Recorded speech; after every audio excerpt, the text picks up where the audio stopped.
نحمده ونصلي على رسوله الكريم اما بعد فاعوذ بالله من الشيطان الرجيم بسم الله الرحمن الرحيم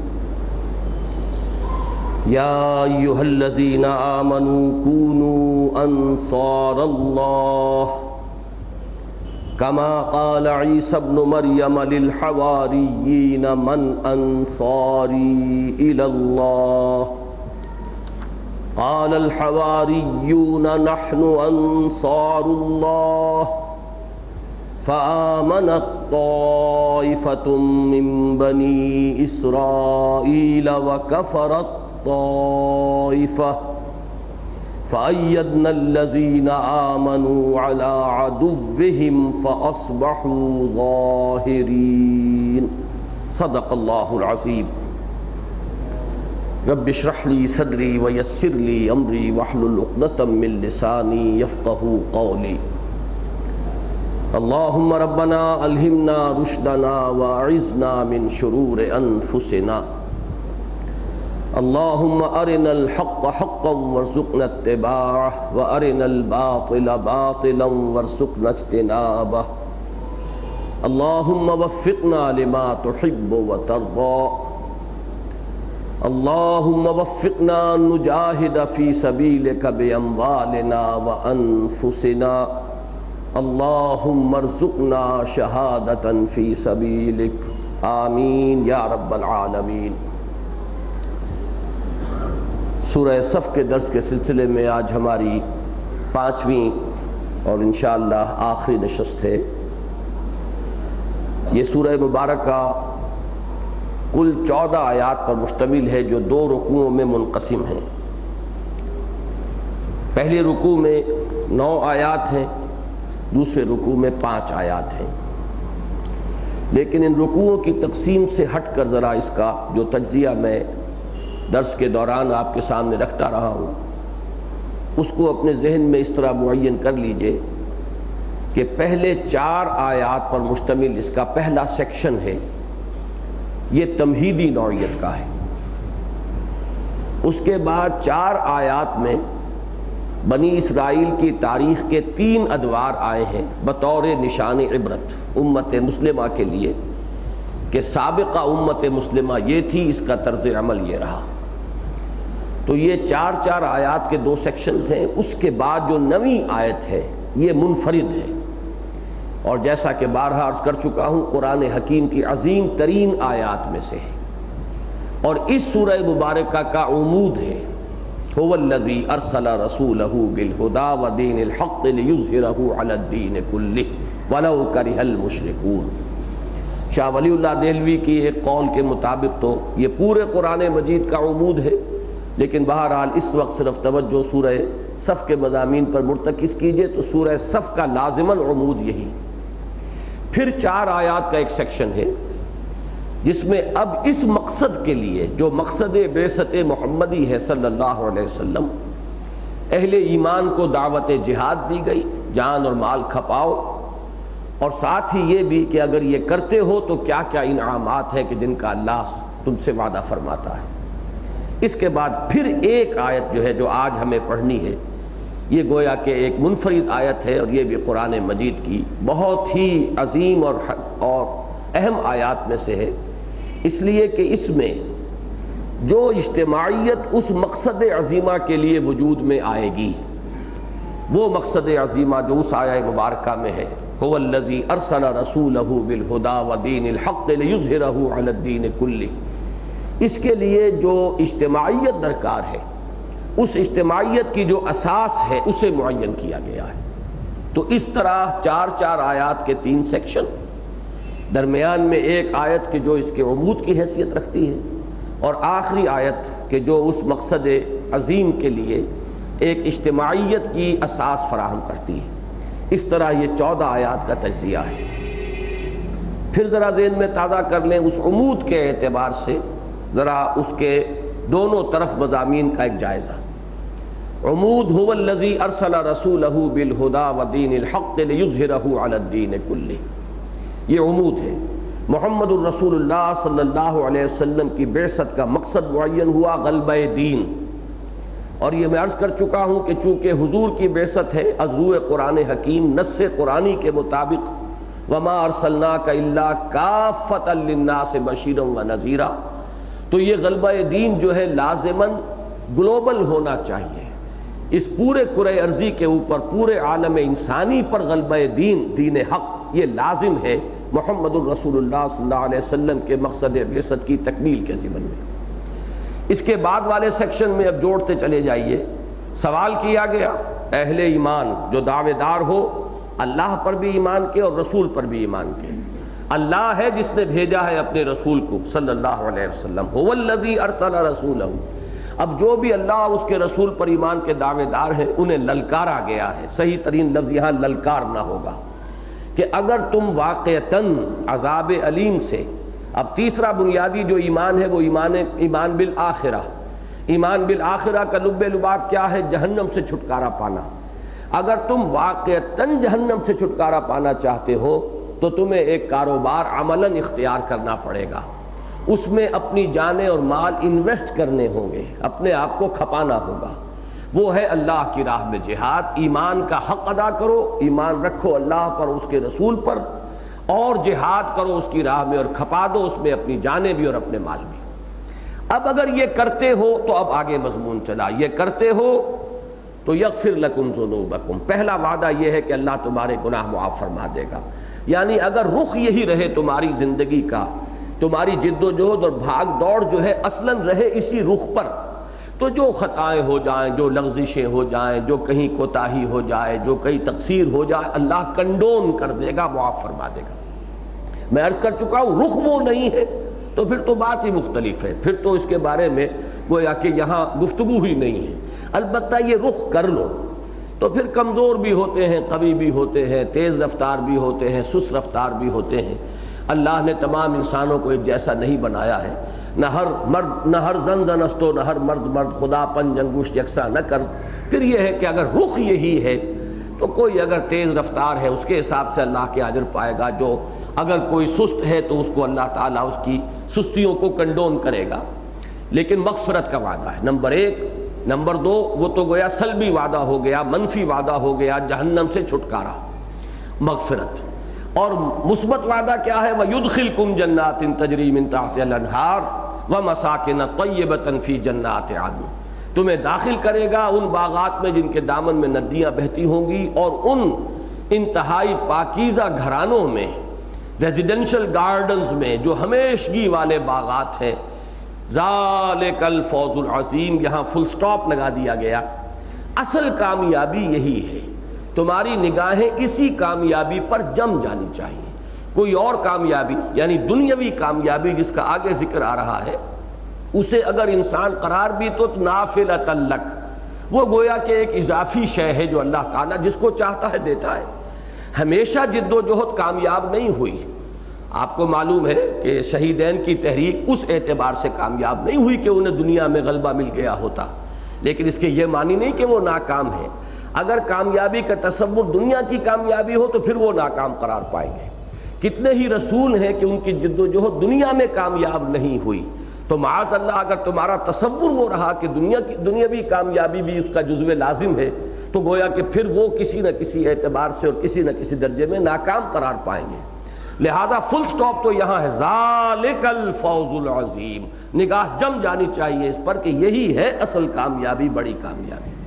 لیکن چونکہ ایک خاص مرحلے تک دعوت پہنچ چکی تھی اور اس میں اہل ایمان کو اب بتایا جانا تھا کہ اب تمہاری قربانیاں اور تمہارے اب تک کے امتحانات جو تم نے پاس کیے ہیں، صبر اور مصابرت کی جن منزلوں سے گزرے ہو، اب اللہ تعالیٰ کی طرف سے نصرت آیا چاہتی ہے اور کامیابی اور کامرانی دنیاوی اعتبار سے بھی اب تمہارے قدموں کو چوما چاہتی ہے. وَأُخْرَىٰ تُحِبُّونَهَا. یہ میں عرض کر چکا ہوں کہ پہلے میں یہ کہا کرتا تھا صرف اپنے ذوق اور وجدان کی بنیاد پر. اب تو میرے پاس دلیل ہے. امام فخر الدین رازی رحمۃ اللہ علیہ کا قول کہ ان کے میں نے الفاظ آپ کو سنائے تھے، وَفِي تُحِبُّونَهَا شَيْءٌ مِّنَ التَّوْبِيخِ عَلَى مَحَبَّةِ الْعَاجِلِ. اس تحبونہا کے لفظ میں ایک طرح کی توبیخ ہے، مذمت ہے کہ اگر تم محبت کرتے ہو اس فتح سے تو یہ بھی گویا کہ ایک حب عاجلہ والی بات ہے، یہ بھی دنیاوی محبت کا ایک پرتو ہے اس میں کہ تم یہ چاہتے ہو کہ تمہاری کامیابیاں اس دنیا میں بھی، جسے انگریزی میں کہتے ہیں they should be crowned with success in this world، حالانکہ تمہارے سامنے تو صرف آخرت کی کامیابی ہونی چاہیے۔ یہ اللہ دینا چاہے تو دے دے، نافلہ تعلق نہ دینا چاہے تو تمہاری نگاہوں میں نہیں رہنی چاہیے۔ اس کو ایک اور جو آج کے درس کا ایک لب لباب آئے گا یہاں جوڑ لیجئے، اگر یہ کرتے ہو، میں گنوا رہا تھا کہ اگر تم یہ کاروبار کرتے ہو تو مغفرت ہے نمبر 1، جنت کا وعدہ ہے نمبر 2، یہ ہے اصل کامیابی۔ تیسرا وعدہ دنیا میں بھی نصرت اور فتح، اور چوتھا وعدہ تم اللہ کے مددگار قرار پاؤ گے، یا ایھا الذین کونوا یا ایھا الذین آمنوا کونوا انصار اللہ۔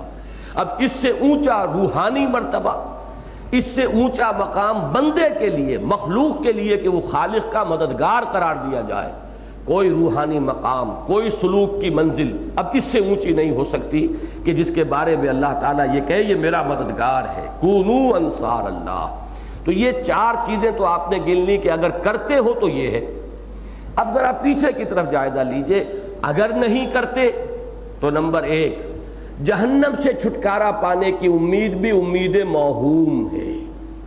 وہ آیا کس انداز سے یہ مضمون نکلا کہ یا ایھا الذین آمنوا هل ادلکم علی تجارۃ تنجیکم من عذاب علیم، اہل ایمان کیا تمہیں وہ تجارت بتائی جائے جو عذاب علیم سے چھٹکارا دلا دے؟ اب اگر یہ نہیں کرتے تو اس کے کیا معنی ہے کہ عذاب علیم سے چھٹکارا پانا ایک امید موہوم ہے۔ ذرا اور پیچھے چلیے تو یہ گویا کہ وہی رویہ ہوگا جو تم سے پہلی امت نے اختیار کیا، جو 4 آیات میں آیا۔ حضرت موسیٰ کے ساتھ بنی اسرائیل کا معاملہ کیا رہا؟ انہیں رسول مانا، وَقَدْ تَعْلَمُونَ أَنِّي رَسُولُ اللَّهِ إِلَيْكُمْ، لیکن ان کے ساتھ مدد نہیں کی، تعاون نہیں کیا، ان کے کہنے پر جانے ہتھیلی پر رکھ کر میدان میں نہیں آئے۔ یہ قول و عمل کا تضاد وہیں سے شروع ہو گیا۔ اب جو ذہنیت مسخ ہوئی تو اس درجے کہ 1200-1300 برس تک کے بعد جو ہے ان کا حال یہ ہو گیا کہ اللہ کے ایک جلیل القدر رسول کو، حضرت عیسیٰ ابن مریم کو، انہوں نے رسول ماننا تو کجا، انہیں مرتد قرار دیا، انہیں کافر قرار دیا، عظیم ترین معجزوں کو انہوں نے جادو قرار دیا، سحر عظیم۔ اور جیسا کہ آپ کو معلوم ہے، تاریخ سے ہی معلوم ہوتا ہے کہ انہوں نے تو اپنی حد تک تو یہ یہودیوں ہی کی مذہبی عدالت تھی کہ جس سے حضرت عیسیٰ علیہ السلام کو پھانسی چڑھانے کا جو ہے حکم صادر ہوا تھا، اور انہوں نے اپنے بس پڑتے تو حضرت عیسیٰ کو پھانسی پر چڑھا دیا۔ یہ معاملہ دوسرا ہے کہ اللہ نے کیا معاملہ کیا اور کس طرح ان کو شبہ میں ڈالا ہے، یہ علیحدہ بات ہے۔ اور پھر ان کی تیسری دور جو ہے ان کے روش کا تیسرا دور وہ ہے حضور کے ساتھ معاملہ کہ اب اسلام کی طرف دعوت دے رہے ہیں۔ تو اگر حضور بھی کہیں بنی اسرائیل میں سے ہوتے تو جیسے کہ حضرت عیسیٰ کو انہوں نے پھانسی پر چڑھا کر اپنے طور پر دم لیا ہے، حضور کی بھی تکہ بوٹی کر دیتے۔ لیکن یہ تو معاملہ ہی دوسرا تھا کہ بنی اسماعیل میں سے تھے، یہودیوں کی کہ علماء کی عدالتوں کی جیورسڈکشن نہیں تھی محمد الرسول اللہ صلی اللہ علیہ وسلم پر، ورنہ یہ کہ وہ معاملہ حضرت عیسیٰ سے کہیں زیادہ سخت سلوک کرتے۔ قرآن مجید میں آیا ہے کہ شدید ترین دشمن جو ہے محمد الرسول اللہ کے اور اہل ایمان کے یہ یہود ہیں، اور حالانکہ پہچانتے ہیں کہ یہ اللہ کے رسول ہیں، اور ایسے پہچانتے ہیں جیسے اپنے بیٹوں کو پہچانتے ہیں۔ لہذا ان کا جو تیسرا طرز عمل تھا۔ اب ان تینوں کا حاصل کیا ہے کہ اے مسلمانوں، یہ بھی تم سے پہلے کی امت مسلمہ ہے، یہ اللہ کے بڑے لاڈلے تھے، چہیتے تھے، انہیں اتنا غرہ ہو گیا تھا کہ نحن ابناء اللہ واحباؤہ، ہم تو اللہ کے بیٹوں کے مانند ہیں، بڑے چہیتے ہیں، لاڈلے ہیں۔ ان کے ہاں سینکڑوں نبی آ گئے، 3 کتابیں اللہ نے انہیں دی، تورات انہیں دی، زبور انہیں دی، انجیل انہیں دی۔ لیکن اگر یہ امت مرحومہ، امت ملعونہ بن سکتی ہے، نوٹ کیجئے میرے الفاظ کو، اس لیے کہ قرآن مجید کی نص ہے، لعن الذین کفروا من بنی اسرائیل علی لسان داؤد و عیسی ابن مریم، لعنت کی گئی ان پر جنہوں نے بنی اسرائیل میں سے کفر کیا، حضرت داؤد کی زبانی بھی اور حضرت عیسیٰ ابن مریم کی زبانی بھی۔ تو اب یہ امت مرحومہ، امت ملعونہ بن گئی ہے، یہ تمہارے لیے نشان عبرت ہے۔ اگر تم نے بھی وہی طرز عمل اختیار کیا تو کسی گھمنڈ میں نہ رہنا، کسی مغالطے میں نہ رہنا۔ اللہ تعالیٰ کو تو اس مقصد عظیم سے ہے سارا تعلق کہ جس کے لیے اپنے رسول کو بھیجا۔ ان کے دست و بازو بنو گے، ان کے مقصد بعثت کی تکمیل کے لیے تن من دھن لگاؤ گے تو تم سے پیارا اللہ کو کوئی نہیں ہوگا، تم سے لاڈلا کوئی نہیں ہوگا، تمہاری اللہ تعالیٰ مدد فرمائے گا۔ لیکن اگر اس مقصد سے تم پہلو ہی کرو گے، اسے ترک کر دو گے، تج دو گے، تو پھر اللہ کا تمہارے ساتھ معاذ اللہ ثم معاذ اللہ کوئی رشتہ نہیں ہے، کوئی جانبداری تمہارے ساتھ نہیں ہوگی۔ اب ذرا اس سے پیچھے چلیے تو وہ 4 آیات جو میں نے عرض کیا تھا تمہیدی، لما تقولون ما لا تفعلون، جان لو یہ پھر قول اور عمل کا تضاد ہوگا، اور قول و عمل کا تضاد اللہ کے غضب کو بھڑکانے والی شے ہے۔ کبر مقتا عند اللہ ان تقولوا ما لا تفعلون، اور جان لو کہ اللہ تعالیٰ کو تو محبوب ہے اپنے وہ بندے جو اس کی راہ میں جنگ کرتے ہیں، ایسی صفیں باندھ کر گویا کہ سیسا پلائی ہوئی دیوار ہے۔ اور سب سے پہلے جائیے تو فرمایا کہ جان لو اگر ہمیں تم سے صرف سجدہ اور نماز اور تسبیح یہ چاہیے درکار ہوتی تو ہمارا تو اس کائنات کا ذرہ ذرہ تسبیح کر رہا ہے۔ یسبح للہ ما فی سبح للہ ما فی السماوات و ما فی الارض، تم سے ہمیں کچھ اور درکار ہے۔ وہ 2 اشعار جو میں نے سنائے ہیں کئی مرتبہ علامہ اقبال کے، بڑے خوبصورت اشعار ہیں۔ وہ جو کہا ہے کہ مقام بندگی دیگر مقام عاشقی دیگر، ز نوری سجدہ می خواہی ز خاکی بے شذاں خواہی، چنا خود را نگہداری کے بائی بے نیازی ہا، شہادت بر وجود خود ز خون دوستاں خواہی۔ ہمیں تو اے اہل ایمان تمہارے خون سے اپنی توحید اور اپنے نبی محمد صلی اللہ علیہ وسلم کی رسالت کی گواہی درکار ہے۔ اپنی گردنیں کٹوا کر گواہی دو، دے تو بھی محمد کی صداقت کی گواہی، تب تم اہل ہوگے اس مقام اور اس مرتبے کے جو تمہیں عطا کیا گیا۔ یہ گویا کہ ان 13 آیات کا ایک تجزیہ ہو گیا، کس قدر خوبصورت یہ ہار ہے۔ میں نے جیسا کہ عرض کیا تھا پہلے کہ ہر صورت کی مثال ایک موتیوں کے ہار کی ہے، ہر آیت ایک موتی ہے نہایت حسین اور جمیل۔ اب ان کو جو ایک ڈور میں پرو دیا گیا ہے اور اس میں ایک نظم ہے، ایک توازن ہے، ایک طرح کی جسے آپ کہتے ہیں کہ ادھر اور ادھر کے اندر سملیرٹی پیدا کی گئی ہے، اس سے جو حسن دوبالا ہو جاتا ہے ہر موتی کا کہ جو اس ہار میں پرویا گیا۔ یوں سمجھیے کہ اس ہار کے درمیان میں تو وہ بہت ہی بڑا کوئی ہیرا ہے، هو الذی ارسل رسولہ بالہدی ودین الحق لیظہرہ علی الدین کلہ ولو کرہ المشرکون۔ اب ادھر چلیے، ایک ونگ جو ہے اس ہار کا، ایک سائیڈ اہل ایمان اگر اللہ اور اس کے رسول پر دعوے دار ہو ایمان کے، اور اگر آخرت پر تمہارا ایمان ہے اور واقعتاً جہنم سے چھٹکارا چاہتے ہو تو لو تمہیں ہم راستہ بتا دیتے ہیں، اللہ پر اور اس کے رسول پر ایمان پختہ رکھو اور کھپا دو اپنی جانیں اور مال اپنے اللہ کی راہ میں جہاد کرتے ہو، یہی تمہارے لیے بہتر ہے اگر تم سمجھو۔ وہ بہتری کیا ہے؟ مغفرت، جنت کا داخلہ، دنیا میں بھی نصرت کا وعدہ، اللہ تعالیٰ فتح سے بھی اگر چاہے گا تو تمہیں ہمکنار کر دے گا، اور سب سے بڑی بات اللہ تمہیں اپنا مددگار قرار دے گا۔ نہیں کرتے ہو تو آؤ پیچھے کی طرف، پھر جہنم سے چھٹکارا امید موہوم، پھر تم بھی گویا کہ سابقہ امت کی جگہ پر جا کر کھڑے ہو جاؤ گے۔ تم اس غرے میں رہو گے کہ ہم امت مرحومہ ہے، حالانکہ امت ملعونہ بن چکے ہوگے، جیسے کہ پہلی ایک امت جو ہے وہ امت ملعونہ بن چکی۔ ضربت علیہم الذلۃ والمسکنۃ وباؤوا بغضب من اللہ، وہ مغضوب امت ہے جسے کہ انہیں غرہ تھا ہم مرحوم ہیں اور محبوب ہیں اللہ کے۔ یہی حشر تمہارا ہوگا، اور اس سے پہلے یہ کہ اللہ نے تو صاف کھول دیا ہے، جو اس وادی میں قدم رکھنا چاہے وہ جان لے اللہ کو محبوب وہ ہیں جو اس کی راہ میں جنگ کرتے ہیں، صفے باندھ کر کوئی سیسا پلائی ہوئی دیوار ہے۔ کان کھول کر سن لو اور سوچ سمجھ کر اس وادی میں قدم رکھو، اور اگر اللہ پر اور اس کے رسول پر ایمان کا دعویٰ ہے تو یہ اس کے تقاضے ہیں۔ باقی رہ گیا سجدہ اور تسبیح اور تحمید اور رکوع اور سجود، تو یہ تو ہماری کائنات کا ذرہ ذرہ کر رہا ہے۔ وما یعلم جنود ربک الا ھو، فرشتوں کی تعداد کا تم تصور ہی نہیں کر سکتے۔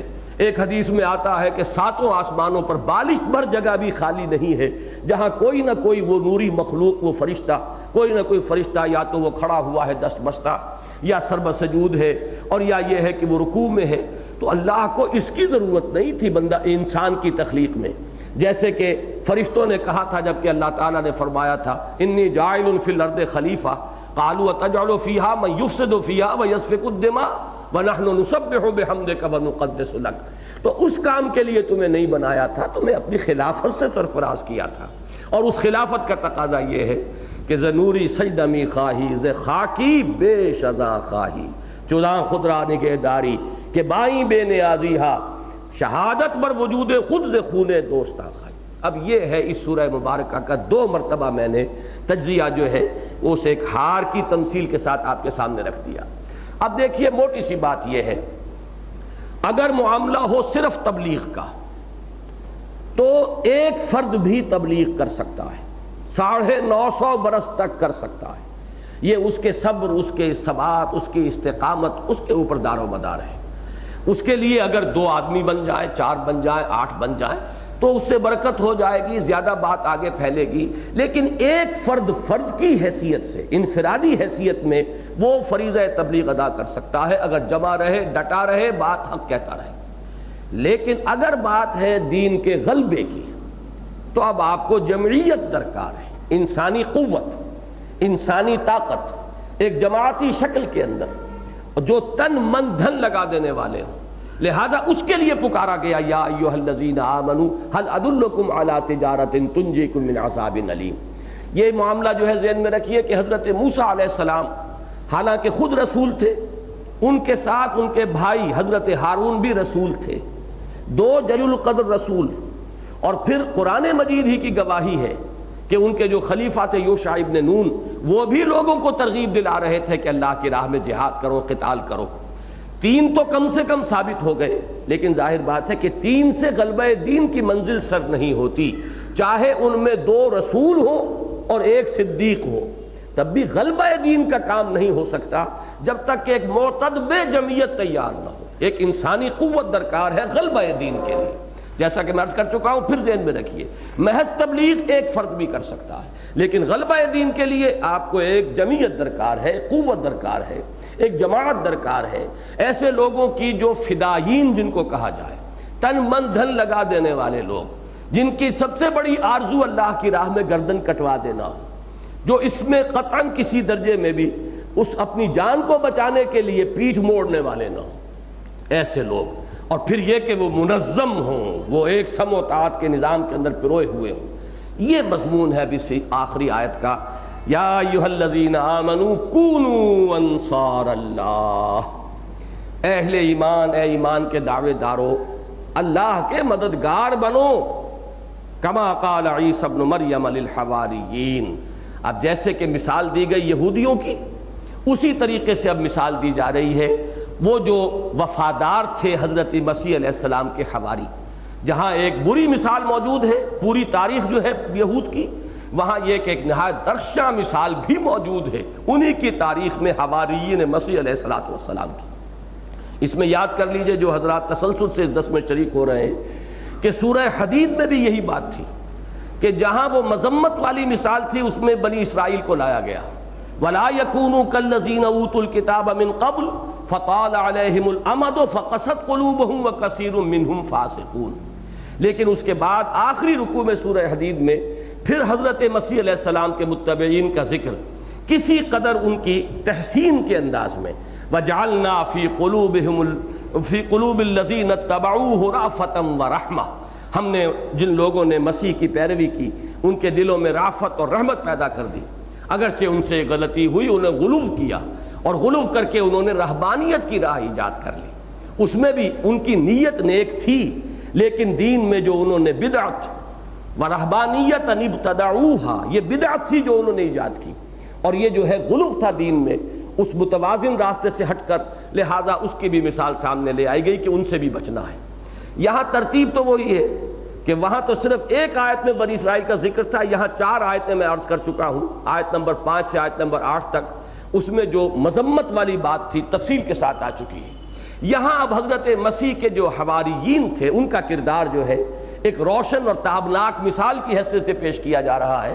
اہل ایمان اللہ کے مددگار بنو، جیسے کہ کہا تھا عیسیٰ ابن مریم نے حواریین سے، من انصاری الی اللہ، کون ہے میرا مددگار اللہ کی راہ میں۔ اب یہاں نصرت کی 2 نسبتیں نوٹ کر لیجئے۔ پہلا سوال ہے کونو انصار اللہ، بنو اللہ کے مددگار۔ یہاں حضرت مسیح کا قول نقل کیا گیا جیسے کہ انہوں نے حواریین سے کہا تھا کون ہے میرا مددگار اللہ کی راہ میں، جو نسبتیں 2 ہو گئیں، اللہ کی نصرت، اللہ کے رسول کی نصرت۔ قال الحواریون نحن انصار اللہ، تو جواب دیا تھا حواریین مسیح علیہ الصلوۃ والسلام نے، ہم ہیں اللہ کے مددگار۔ فآمنت طائفۃ من بنی اسرائیل وکفرت طائفہ، تو بنی اسرائیل میں سے ایک گروہ ایمان لایا، اور وہ معدود چند لوگ تھے، اور ایک گروہ جس کی یہاں تشریح نہیں ہے کہ اکثریت ان کی وہی تھی کہ جنہوں نے کفر کی روش اختیار کی۔ اس کے بعد تاریخ کو سمیٹا گیا ہے ایک طویل داستان کو، جسے آپ کہتے ہیں to cut a long story short, تو اس انداز میں جو انجام آخر کار ہوا وہ کیا تھا؟ فَأَيَّدْنَا الَّذِينَ آمَنُوا عَلَىٰ عَدُوِّهِمْ، تو ہم نے تائید فرمائی، ہم نے مدد دی ان لوگوں کو جو ایمان لائے تھے ان کے خلاف جنہوں نے کفر کی روش اختیار کی، جو دشمنی کر رہے تھے حضرت مسیح علیہ السلام سے۔ فَأَصْبَحُوا ظَاهِرِينَ، تو وہی جو تھے حواریین اور ان کے ماننے والے اور حضرت مسیح پر ایمان رکھنے والے، وہی ہوئے غالب۔ یہ ظاہرین وہ لفظ آ گیا، لِيُظْهِرَهُ عَلَى الدِّينِ كُلِّهِ، اس کے ساتھ جو ہے اس کا تعلق جڑ جائے گا۔ ظاہر یہاں بمعنی غالب ہے، اگرچہ اردو میں عام طور پر ظاہر ہم کہتے ہیں نمایاں کو، وہ میں پوری شرح کر چکا ہوں اس وقت کہ اس لفظ کا مادہ کیا ہے، اس سے یہ مفہوم کیسے وجود میں آتا ہے، وہ تفصیل جو ہے اس وقت میں نہیں دہراؤں گا۔ اب اس سے پہلے کہ اس آیہ مبارکہ کے اب ہم ایک ایک لفظ پر غور کریں، اس کا تعلق اس عظیم آیت کے ساتھ بھی نوٹ کر لیجئے جو سورہ حدید کی آیت نمبر 25 ہے۔ اس کے پہلے حصے کا تعلق اس سورہ صف کی جو مرکزی آیت ہے اس کے ساتھ میں نے بارہا نمایاں کیا۔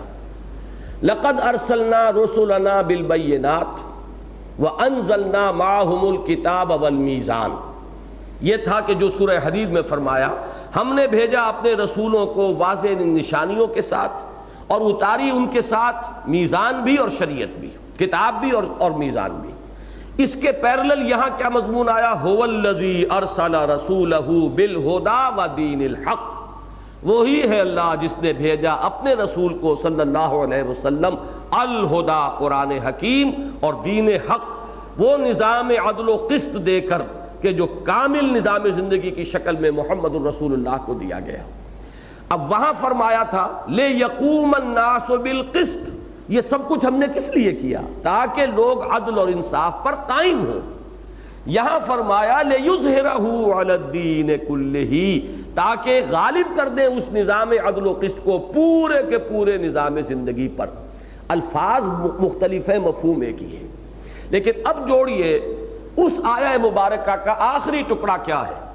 وَلِيَعْلَمَ اللَّهُ مَن يَنصُرُهُ وَرُسُلَهُ بِالْغَيْبِ، اور اللہ دیکھنا چاہتا ہے کہ کون ہے اس کے وفادار بندے جو مدد کرتے ہیں اس کی بھی اور اس کے رسولوں میں بھی، غیب کے باوجود۔ اللہ تعالیٰ ان کی نگاہوں کے سامنے نہیں ہے، جنت ان کی نگاہوں کے سامنے نہیں ہے، اللہ کی رضا جوئی کے لیے، جنت کے حصول کے لیے، دوزخ بھی ان کی نگاہوں کے سامنے نہیں ہے، دوزخ سے بچنے کے لیے جو اللہ کی مدد کر رہے ہیں اور اللہ کے رسولوں کی مدد کر رہے ہیں، کون ہے وہ وفادار بندے؟ اللہ دیکھنا چاہتا ہے۔ اب دیکھیے ان الفاظ کو، وَلِيَعْلَمَ اللَّهُ مَن يَنصُرُهُ وَرُسُلَهُ بِالْغَيْبِ، اور تاکہ اللہ دیکھ لے کہ کون ہے اس کے وہ وفادار بندے جو مدد کرتے ہیں اس کی بھی اور اس کے رسولوں کی بھی غیب میں۔ یہ ٹکڑا ہے جس کی وضاحت یہ آیت ہے، یا ایھا الذین آمنوا کونوا انصار اللہ۔ وہی دو نصرتیں وہاں تھی، اللہ کی نصرت اور اس کے رسولوں کی نصرت۔ اہل ایمان بنو اللہ کے مددگار، کما قال عیسی ابن مریم للحواریین من انصاری الی اللہ۔ تو اس آیت کا جو آخری حصہ تھا، یوں سمجھئے کہ اسی کی شرح پر مشتمل ہے یہ آخری آیت سورہ صف کی۔ درمیان میں اس میں کیا تھا؟ وَأَنزَلْنَا الْحَدِيدَ، ہم نے لوہا بھی اتارا ہے، فیہ باس شدید، اس میں جنگ کی صلاحیت ہے، اس کی طرف اشارہ ہو گیا درمیان میں، یا ایھا الذین آمنوا هل ادلکم علی تجارۃ تنجیکم من عذاب علیم تؤمنون باللہ ورسولہ وتجاہدون فی سبیل اللہ باموالکم وانفسکم ذالکم خیر لکم ان کنتم تعلمون۔ اور اس جہاد کی آخری منزل وہی قتال فی سبیل اللہ ہے جس میں لوہا استعمال ہوتا ہے۔ وہاں اجمال تھا، وَأَنزَلْنَا الْحَدِيدَ فِيهِ بَأْسٌ شَدِيدٌ، ہم نے لوہا بھی اتارا ہے جس میں بڑی جنگ کی صلاحیت اسلحہ بنتا ہے، یہاں اس کے لیے پکار لیا گیا۔ تو یوں کہیے کہ یہ 9ویں آیت سے لے کر 14ویں آیت تک در حقیقت یہ شرح ہو رہی ہے سورہ حدید کی آیت نمبر 25 کی، لَقَدْ أَرْسَلْنَا رُسُلَنَا بِالْبَيِّنَاتِ وَأَنزَلْنَا مَعَهُمُ الْكِتَابَ وَالْمِيزَانَ لِيَقُومَ النَّاسُ بِالْقِسْطِ وَأَنزَلْنَا الْحَدِيدَ فِيهِ بَأْسٌ شَدِيدٌ وَمَنَافِعُ لِلنَّاسِ وَلِيَعْلَمَ اللَّهُ مَن يَنصُرُهُ وَرُسُلَهُ بِالْغَيْبِ إِنَّ اللَّهَ قَوِيٌّ عَزِيزٌ صدق اللہ العظیم۔ اب آئیے ان کے ایک ایک لفظ پر غور کیجئے۔ سب سے پہلا سوال پیدا ہوتا ہے اللہ تعالیٰ کی نصرت۔ بظاہر ایک اعتبار سے یہ لفظ توہین آمیز ہے، اگر یہ لفظ کلام اللہ کا نہ ہوتا تو اللہ کے لیے یہ لفظ کسی طرح مناسبت رکھنے والا نہیں۔ اللہ کی مدد، معاذ اللہ ثم معاذ اللہ۔ وہ تو جیسے کہ سورہ حدید کی وہ آیت ختم ہوتی ہے ان اللہ قوی عزیز، وہی قوی ہے، زبردست ہے، توانا ہے، اس کو کسی کی احتیاج نہیں، کوئی ضعف نہیں، اسے کسی کی مدد کی ضرورت نہیں۔ لہذا یہ لفظ جو ہے در حقیقت آ رہا ہے اصلاً حوصلہ افزائی اور قدر افزائی کے لیے۔ میں نے آج نوٹ کیا ہے قرآن مجید میں دو مقامات اور ہیں کہ جن میں اللہ کی مدد کا تذکرہ ہے۔ سورہ حج کی آیت نمبر 40 ہے وَلَيَنْصُرَنَّ اللَّهُ مَن يَنْصُرُهُ، اللہ تعالیٰ لازماً مدد فرمائے گا یا فرماتا ہے ان کی جو اس کی مدد کرتے ہیں۔ گویا کہ نصرت خداوندی، نصرت الہی پر ایک نص سورہ حج کی آیت نمبر 40 ہے۔ دوسری سورہ محمد کی آیت نمبر 7 یا ایھا الذین آمنوا ان تنصروا اللہ ینصرکم ویثبت اقدامکم، اہل ایمان اگر تم اللہ کی مدد کرو گے تو اللہ تمہاری بھی مدد کرے گا اور تمہارے قدموں کو جما دے گا۔ تو نصرت الہی صرف تنہا اللہ کی مدد کا ذکر ان دو آیات میں آ گیا، سورہ حج کی آیت نمبر 40 اور سورہ محمد صلی اللہ علیہ وسلم کی آیت نمبر 7۔ پھر نبی اکرم صلی اللہ علیہ وسلم کی نصرت کا ذکر قرآن مجید میں 3 آیات میں ہے۔ سب سے پہلے تو سورہ آل عمران کی آیت کہ اللہ تعالیٰ نے وعدہ لیا تھا تمام رسولوں سے کہ جو بھی تمہارے بعد رسول آئیں گے اور خاص طور پر ہمارے آخری رسول، گویا کہ ان رسولوں کی وساطت سے تمام سابقہ امتوں سے ایک عہد لیا گیا تھا ثم جاءکم رسول مصدقا لما معکم لتؤمنن بہ ولتنصرنہ، پھر جب وہ رسول آئیں گے جو کہ تصدیق کرتے ہوئے آئیں گے ان چیزوں کی جو تمہارے پاس موجود ہوں گی، تمہارے سامنے ہوں گی، تم لازماً ان پر ایمان لاؤ گے اور تم لازماً ان کی مدد کرو گے۔ یہی لفظ آیا ہے، یہ سورہ آل عمران کی آیت نمبر 81 ہے۔ سورہ اعراف کی آیت نمبر 157، یہ وہ عظیم آیت ہے جس پر میں نے ایک تقریر کی تھی مکمل، اور وہ میرا کتابچہ موجود ہے، بہت سادہ زبان میں اور بہت ہی وہ بنیادی کتابچہ ہے، اگرچہ اس طور پر میں اسے لکھ نہیں سکا، ورنہ یہ کہ اگر میں اس کو خود لکھ دیتا دوبارہ تو جیسے مسلمانوں پر قرآن مجید کے حقوق والا کتابچہ ہمارا بہت اہم اور بنیادی اور اساسی اور جامع بن گیا ہے، ویسا ہی کتابچہ بن جاتا، لیکن یہ کہ ضرورت پوری کرتا ہے کہ ایک آیت کے حوالے سے میں نے حضور کے حقوق جو ہے مسلمانوں پر نبی اکرم صلی اللہ علیہ وسلم کے حقوق کا تذکرہ کر دیا ہے، یا نبی اکرم صلی اللہ علیہ وسلم سے ہمارے تعلق کی بنیادیں، وہ یہ 4 الفاظ ہیں فالذین آمنوا بہ وعزروہ ونصروہ واتبعوا النور الذی انزل معہ اولئک ھم المفلحون۔ تو جو لوگ ہمارے اس رسول نبی امی صلی اللہ علیہ وسلم پر ایمان لائیں گے، ان کی تعظیم کریں گے، ان کی مدد کریں گے اور اتباع کریں گے اس روشنی کا کہ جو ان کے ساتھ نازل کی جائے گی، یعنی قرآن حکیم، تو وہی لوگ ہوں گے فلاح پانے والے۔ یہاں بھی حضور کی نصرت کا ذکر ہے۔ اور ایک مرتبہ یہ سورہ توبہ کی آیت نمبر 40 میں یہ منفی انداز میں زجر اور توبیخ کے انداز میں مسلمانوں سے خطاب کیا گیا ہے غزوہ تبوک کے موقع پر۔ کیا ہو گیا ہے تمہیں جب تمہیں کہا جا رہا ہے اللہ کی راہ میں نکلو، تم بوجھل ہوئے جا رہے ہو، زمین کی طرف دھنسے چلے جا رہے ہو۔ وہیں یہ الفاظ آئے ہیں تنبیہ کے انداز میں الا تنصروہ فقد نصرہ اللہ، اگر تم مدد نہیں کرو گے تو یہ نہ سمجھنا کہ ان کی کوئی مدد کرنے والا نہیں، ان کی مدد تو اللہ کرتا رہا ہے، کیسے کیسے مراحل سے گزار کر لایا ہے۔ آج تو یوں سمجھیے سن 9 ہجری ہے، مکہ بھی فتح ہو چکا ہے، جزیرہ نما عرب پر غلبہ حاصل ہو چکا ہے۔ وہ وقت بھی تھا ثانی اثنین اذ ہما فی الغار، جب یہ 2 میں کے دوسرے تھے، صرف 2 اور ان میں یہ دوسرے تھے، اور اس وقت جو ہے غار کے اندر یہ روپوش تھے۔ اس وقت کس نے مدد کی تھی، کس نے بچایا تھا ان تفتیش کرنے والوں سے، اور جو سراغ لگاتے لگاتے اور وہ کھوج نکالتے نکالتے عین غار کے دہانے تک پہنچ گئے تھے۔ الا تنصروہ فقد نصرہ اللہ، اللہ نے تو ان کی مدد کی ہے۔ تو دو مقامات وہاں ہیں جہاں صرف اللہ کی نصرت کا ذکر ہے، 3 مقامات وہاں ہیں جہاں رسول کی نصرت کا ذکر ہے۔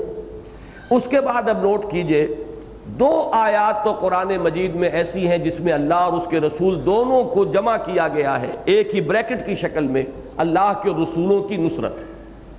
سورہ حدید کی آیت نمبر 25، وَلِيَعْلَمَ اللَّهُ مَن يَنصُرُهُ وَرُسُلَهُ بِالْغَيْبِ، اللہ دیکھنا چاہتا ہے کہ کون ہے اس کے وفادار بندے جو اس کی اور اس کے رسولوں کی مدد کرتے ہیں۔ سورہ حشر جو ہم پڑھ چکے ہیں، اسی سلسلہ سور کی وہ صورت ہے، اس میں ہم یہ آیت نمبر 8 پڑھ چکے ہیں، لِلْفُقَرَاءِ الْمُهَاجِرِينَ الَّذِينَ أُخْرِجُوا مِن دِيَارِهِمْ وَأَمْوَالِهِمْ يَبْتَغُونَ فَضْلًا مِّنَ اللَّهِ وَرِضْوَانًا وَيَنصُرُونَ اللَّهَ وَرَسُولَهُ، جو مدد کر رہے ہیں اللہ کی اور اس کے رسول کی صلی اللہ علیہ وسلم۔ تو یہ 2 آیات میں اللہ اور اس کے رسول کو گویا کہ بریکٹ کیا گیا، اور 2 مقامات ہیں یہ کہ جن میں سے ایک ہم پڑھ رہے ہیں، یا ایھا الذین آمنوا کونوا انصار اللہ کما قال عیسی ابن مریم للحواریین من انصاری الی اللہ۔ من انصاری الی اللہ میں نصرت رسول ہے، اور انصار اللہ میں صراحت کے ساتھ یہ جو ہے اللہ تعالیٰ کی نصرت۔ بعین ہی یہی مضمون سورہ آل عمران میں آیا ہے، وَإِذَا أَحَسَّ عِیسیٰ مِنْهُمُ الْكُفْرَ، جبکہ وہ شروع ہوا ہے مخالفت کا معاملہ یہود کا حضرت مسیح علیہ السلام سے، غالباً لما کا لفظ وَلَمَّا أَحَسَّ عِیسیٰ مِنْهُمُ الْكُفْرَ، ہاں جی، فَلَمَّا أَحَسَّ عِیسیٰ مِنْهُمُ الْكُفْرَ، جب کفر کی بہت ہی شدت محسوس کی حضرت مسیح نے، تو انہوں نے کہا قَالَ مَنْ أَنصَارِي إِلَى اللَّهِ، کون ہے میرا مددگار اللہ کی راہ میں؟ تو اس وقت حواریین نے کہا تھا نحن انصار اللہ۔ یہ بالکل وہی مضمون ہے جو اس مقام پر آیا ہے، اسی کا مثنیٰ ہے جو سورہ آل عمران میں ہے۔ اب اصولاً سمجھیے کہ ایک بات تو میں نے یہ عرض کر دی کہ یہ اللہ کی مدد، اللہ کے رسول کی مدد، یہ گویا کہ ایک مرتبے کو ظاہر کرنے کے لیے، حوصلہ افزائی کے لیے، قدر افزائی کے لیے یہ اسلوب اختیار کیا گیا، لیکن آیا اس کی کوئی اور منطقی توجیہ بھی ہے یا نہیں؟ یہ ہے ذرا فلسفیانہ سوال۔ دیکھیے اس کی منطقی توجیہ وہ ہے جو پچھلے 2 جمعوں میں تفصیل سے میں شہادت علی الناس کے عنوان سے اپنے تقاریر کے اندر بیان کر چکا ہوں۔ اس لیے کہ اللہ نے انسانوں کو پیدا کیا، ذرا یہ میرا صغرا کبرا آپ ذہن میں جوڑتے جائیے، اس نے انسانوں کو امتحان میں ڈالا، خلق الموت والحیات لیبلوکم ایکم احسن عملا۔ اب اس امتحان کے لیے اللہ کے ذمے ہے کہ انسان کو کچھ پڑھائے، کچھ سکھائے، کچھ دے، اس لیے کہ امتحان لیا جاتا ہے کچھ سکھا کر، کچھ پڑھا کر، یا آزمایا جاتا ہے کچھ دے کر، اس کے بغیر تو آزمائش کا تصور نہیں ہے۔ تو کیا دیا ہے اللہ نے جس کی بنیاد پر کہ محاسبہ ہوگا قیامت کے دن؟ کیا دیا ہے اللہ نے جس کی بنیاد پر امتحان میں انسان کو ڈالا گیا؟ یہ جو علامہ اقبال نے کہا ہے کہ یہ گھڑی محشر کی ہے تو عرصہ محشر میں ہے، پیش کر غافل عمل کوئی اگر دفتر میں ہے، اور قلزم ہستی سے تو براہ مانند حباب، اس عیاں خانے میں تیرا امتحان ہے زندگی۔ تو اس کو ذرا اچھی طرح سمجھ لیجئے، اس کے ضمن میں ایک ہے اساسی حجت، بنیادی حجت جو اللہ نے قائم کی ہے، وہ یہ کہ انسان کو سماعت دی، بصارت دی، عقل دی، اس میں نیکی اور بدی کی تمیز رکھی، اس میں اپنی روح میں سے پھونک دیا، وہ روح انسانی جو ہے روح ربانی، اس کے اندر اللہ کی محبت بھی موجود ہے، اللہ کی معرفت بھی موجود ہے۔ یہ 5 چیزیں گن لیجئے، یہ وہ ہیں اللہ تعالیٰ کی حجت اساسی، جس کی بنیاد پر ہر انسان مسئول ہے، ذمہ دار ہے، جواب دہ ہے۔ کوئی نبی نہ آتا، کوئی رسول نہ آتا، کوئی کتاب نہ نازل ہوتی، کوئی وحی نہ نازل ہوتی، تب بھی انسان مکلف ہے، جواب دہ ہے، اکاؤنٹیبل ہے، رسپانسیبل ہے۔ کیوں؟ ہم نے تمہیں سماعت اور بصارت دی، انا خلقنا الانسان من نطفۃ امشاج نبتلیہ فجعلناہ سمیعا بصیرا۔ اب یہاں کلمہ فا بہت اہم ہے۔ ہم نے انسان کو بنایا ملے جلے نطفے سے تاکہ اسے پرکھیں، جانچیں، آزمائیں، امتحان میں ڈالیں، تو ہم نے اسے سمیع اور بصیر بنایا۔ گویا کہ سماعت اور بصارت نمبر 1۔ پھر ہم نے تمہیں عقل دی ہے، یہ کمپیوٹر رکھ دیا ہے اتنا بڑا، اتنا عظیم کمپیوٹر ہے، دیکھو، آنکھ سے دیکھو، کان سے سنو، پھر نتائج نکالو. کھول آنکھ، زمین دیکھ، فلک دیکھ، فضا دیکھ، کائنات میں ہر طرف آیات ہماری بکھری ہوئی ہیں. ان فی خلق السماوات والارض واختلاف اللیل والنہار لآیات لأولی الالباب. سماعت اور بصارت اس لیے دیکھی تمہیں دی ہے کہ ذرا اس سے سنو اور دیکھو. دیدن دیگر آموز، سنیدن دیگر آموز. صرف حیوانوں کا سا دیکھنا نہ دیکھو، صرف حیوانوں کا سا سننا نہ سنو، بلکہ انسانوں کا سا سننا اور انسانوں کا سا دیکھنا سیکھو. پھر عقل کو استعمال کرو. افلا یدبرون افلا تعقلون افلا یعقلون. ہم نے انہیں عقل دی ہے. یہ آیات جو ہے کن کے لیے؟ لقومی یعقلون، ان لوگوں کے لیے جو عقل سے کام لیں. تو یہ بیسک فیکلٹیز ہوئی. نمبر 4 وہ فیکلٹی کیا ہے؟ ہم نے انسان کے اندر نیکی اور بدی کا امتیاز ودیت کر دیا ہے. وَنَفْسٍ وَمَا سَوَّاهَا فَأَلْهَمَهَا فُجُورَهَا وَتَقْوَاهَا. انسان جیسے کہ ظاہری سماعت اور بصارت لے کر آیا ہے، ایک باطنی بصیرت بھی اس میں ہے کہ وہ جانتا ہے. by his very nature he knows what is good and what is evil. اس کو کوئی ضرورت نہیں ہے تفصیل سے ایک لسٹ لگا کر رکھنے کی، جیسے مارشل لا کے زمانے میں لازم ہو جاتا ہے لسٹیں لگاؤ باہر. کوئی ضرورت نہیں کہ یہ نیکی ہے یہ بدی ہے. انسان جانتا ہے. انسان کو ہم نے یہ بصیرت باطنی دے کر بھیجا ہے. اور سب سے بڑی بات یہ ہے وَنَفَخْتُ فِيهِ مِن رُوحِي، اپنی روح میں سے اس میں پھونکا ہے. اور اللہ تعالیٰ کی روح ذرا تصور کیجئے، اس کا جو تعلق ہے براہ راست اللہ کے ساتھ، اس روح کے اندر اللہ کی محبت بھی ودیت شدہ موجود ہے، اور اس روح کے اندر اللہ کی معرفت بھی موجود ہے. یہ 5 چیزیں میں نے پھر گنوا دی. یہ ہیں در حقیقت وہ بنیادی حجتیں اللہ کی جو انسان پر ہیں. اب میں ایک لفظ استعمال کر رہا ہوں، اتمام حجت. حجت کا اتمام، چونکہ یہ لفظ اس صورت میں بھی آیا ہے واللہ متم نورہ، اللہ اپنے نور کا اتمام فرما کر رہے گا. تو ایک تو ہے بنیادی حجت، وہ یہ 5 بنیادوں پر، اور ایک ہے اتمام حجت. اتمام حجت کے لیے اللہ نے رسولوں کو بھیجا، نبیوں کو بھیجا، کتابیں نازل کی، اپنی ہدایت کو مبرہن کیا.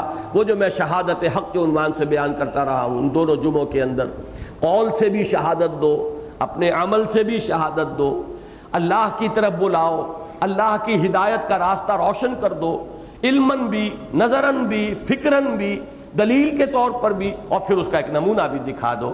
اور یہی شہادت مکمل ہوئی ہے محمد الرسول اللہ کی ہستی میں آ کر، کہ صرف انفرادی طور پر نہیں، اجتماعی طور پر بھی جو ہم نے نظام عدل اجتماعی دیا ہے اسے بھی قائم کر کے اس کا نمونہ دکھا دو.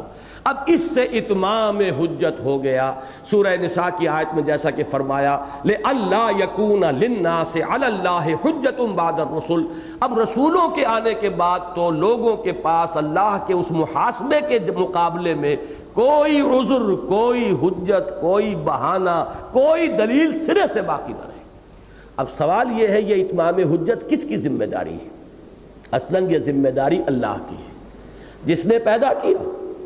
جو محاسبے کے اندر جو محاسبہ کرے گا، جس نے امتحان میں ڈالا، جس نے پہلی حجتیں دی ہیں، وہی اس آخری حجت کا بھی ذمہ دار ہے. یہ بالفعل اللہ کی ذمہ داری ہے. اللہ نے اس ذمہ داری کو منتقل کیا اپنے رسولوں پر صلی اللہ علیہ وسلم. وہ رسول اللہ کی طرف سے ذمہ داری ادا کر رہے ہیں، حجت قائم کر رہے ہیں. جیسا کہ قرآن مجید میں ایک جگہ آیا فَلِلَّهِ الْحُجَّةُ الْبَالِغَةُ، اللہ ہی کے حق میں ہے وہ حجت بالغہ، حجت کاملہ. ظاہر بات ہے کہ کونوا قوامین للہ، کونوا قوامین بالقسط شہداء للہ، اللہ کے حق میں گواہی دی جا رہی ہے. اور اس میں سب سے بڑے گواہ کون ہے؟ اللہ کے رسول. وہ گویا کہ مامور ہیں، وہ اپنے اس فرض منصبی کو ادا کرنے پر مامور ہیں. میں نے ایک دفعہ مثال بیان کی تھی کہ ایک عام شہری ہوتا ہے اور ایک پولیس مین ہے. اگرچہ عام شہری کا فرض بھی یہ ہے ہر مہذب معاشرے میں امن و امان کا خیال رکھے، کہیں جو ہے کوئی فساد وغیرہ ہو رہا ہو تو اس کو روکنے کی کوشش کرے، یہ اس کے فرائض شہریت میں داخل ہے. لیکن جو پولیس مین ہے وہ تو اسی کی تنخواہ پا رہا ہے، وہ تو اسی کے لیے ملازم ہے، اس کا تو یہ فرض منصبی ہے.